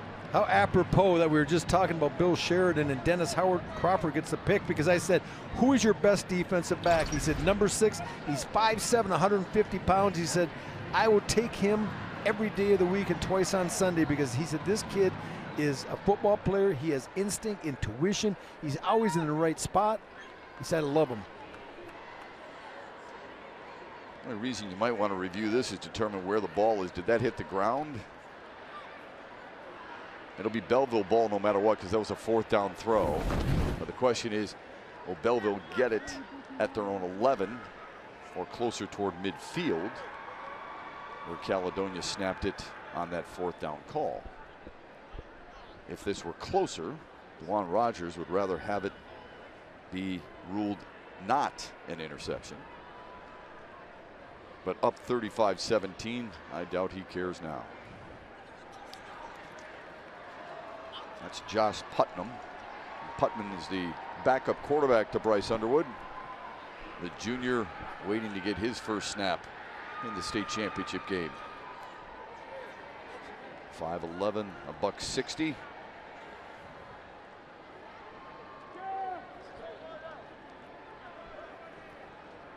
There's good news, bad news. When you back up number 19, Bryce Underwood, you're probably not going to beat him out. That's the bad news. The good news is you're going to get a chance you rode a lot of people, so you get a lot of playing time on 40 lopsided wins. Right. See, that's us, Shep. We're just, you knew where I was going with that. And you learn quite a bit, too. On the ground. And a flag on the play. With under 2.5 to go. Time for tonight's player of the game, brought to you by your Southeast Michigan Ford dealers. Any surprise that it's Bryce Underwood? I doubt it.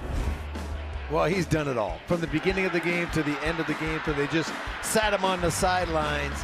He has been the outstanding player of the game and really one of the better final performances I've seen over the years, throwing the ball, running the ball, and just the leadership. And like I said, Shep, a couple times where on the defense.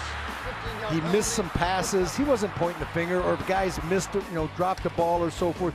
Showed good leadership qualities. And in the RPO game, it's really been highlighted in the second half, getting the ball to the receivers in space, riding the back, pulling it out. And there you see him talking to Big Mo Johnson, the 6'6", 290-pound tackle, who kept him clean for most of the day. 7 plays of 20 yards or more from Bryce Underwood here today. Impressive. Nice run left side, close to a first down.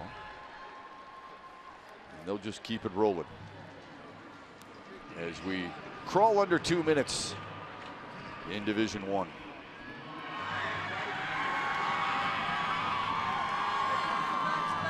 Back to back, you feel me? Back to back. I'll be back next year. That's no mine. Going for 3 next year.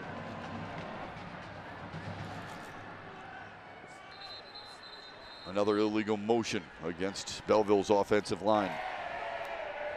False start on the offense. 5-yard penalty. Still second down. You know, Shep, we did the playoff show, the announcement show this year, and it was one of those things when I try to pick the teams in each division. I did pretty well with some of my picks, but Division I was just a nightmare to pick. Why? Well, there were 8 teams I thought that literally could have won a championship, and let's not forget this Belleville team really, not going to say should have, but very easily could have lost to Cass Tech. West Bloomfield was loaded. Cass Tech was able to take them out. Clarkson, if not for an injury to their quarterback, we don't know how good they were because they were a totally different team without their quarterback last week against Caledonia. This Caledonia team is finding Rockford took them to overtime. Yeah. There was just a lot of teams. Davidson had a nice club this year. There were so many teams in Catholic this division. Central was Catholic ranked 16th Central in the state, yeah.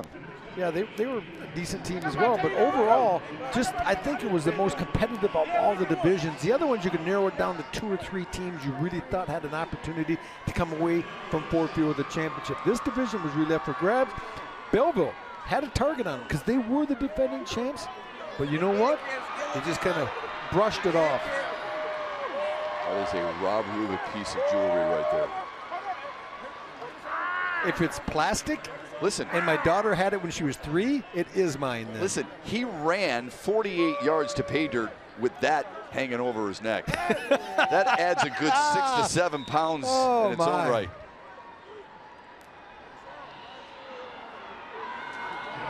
I look like a bad little kid.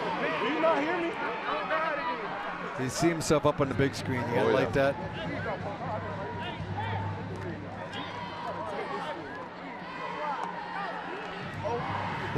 I saw him last year in the finals. I had the game, and everyone was talking about that he's a top-rated quarterback in the country and this and that. I'm thinking, man, I thought he was okay as a freshman.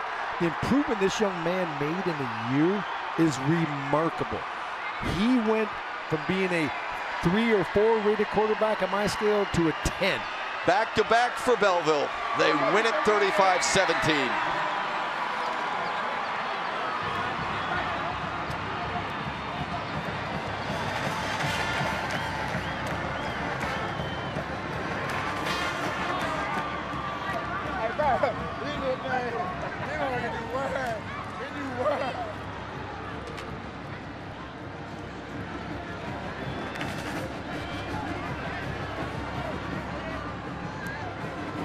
They had to come from behind to do it, and they had to pull away in the second half.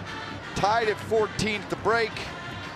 They reeled off touchdown after touchdown after touchdown in the second half, and they beat Caledonia for their 2nd consecutive state championship. What a performance, Shep. You gotta love it. I think the fact that one of the hardest things to do is to win when everyone expects you to win. Yeah. When it's close, it's not like they expect you to win because you're way better than everyone. They expect you to win because you have that quarterback and you were defending champs, but they were not that much better than everyone else in the state, but are able to make the plays, make the run in the playoffs, get the championship, and that's commendable with all the adversity they faced in the later part of the season. Asked DeJuan Rogers, what do you think is harder, winning a championship or winning back-to-back? He said winning a second consecutive because of just that. Everybody is out to get you. They want to bring their best. Caledonia brought their best, but it wasn't enough. Belleville wins it with a strong second half, 35-17, to take the Division I state championship for a second straight season. For Rob Rubick and our entire Bally Sports Detroit crew, I'm Matt Shepard, thanking you for joining us. Coming up next, Division V, the state championship game, Gladwin against Frankenmuth on Bally Sports Detroit.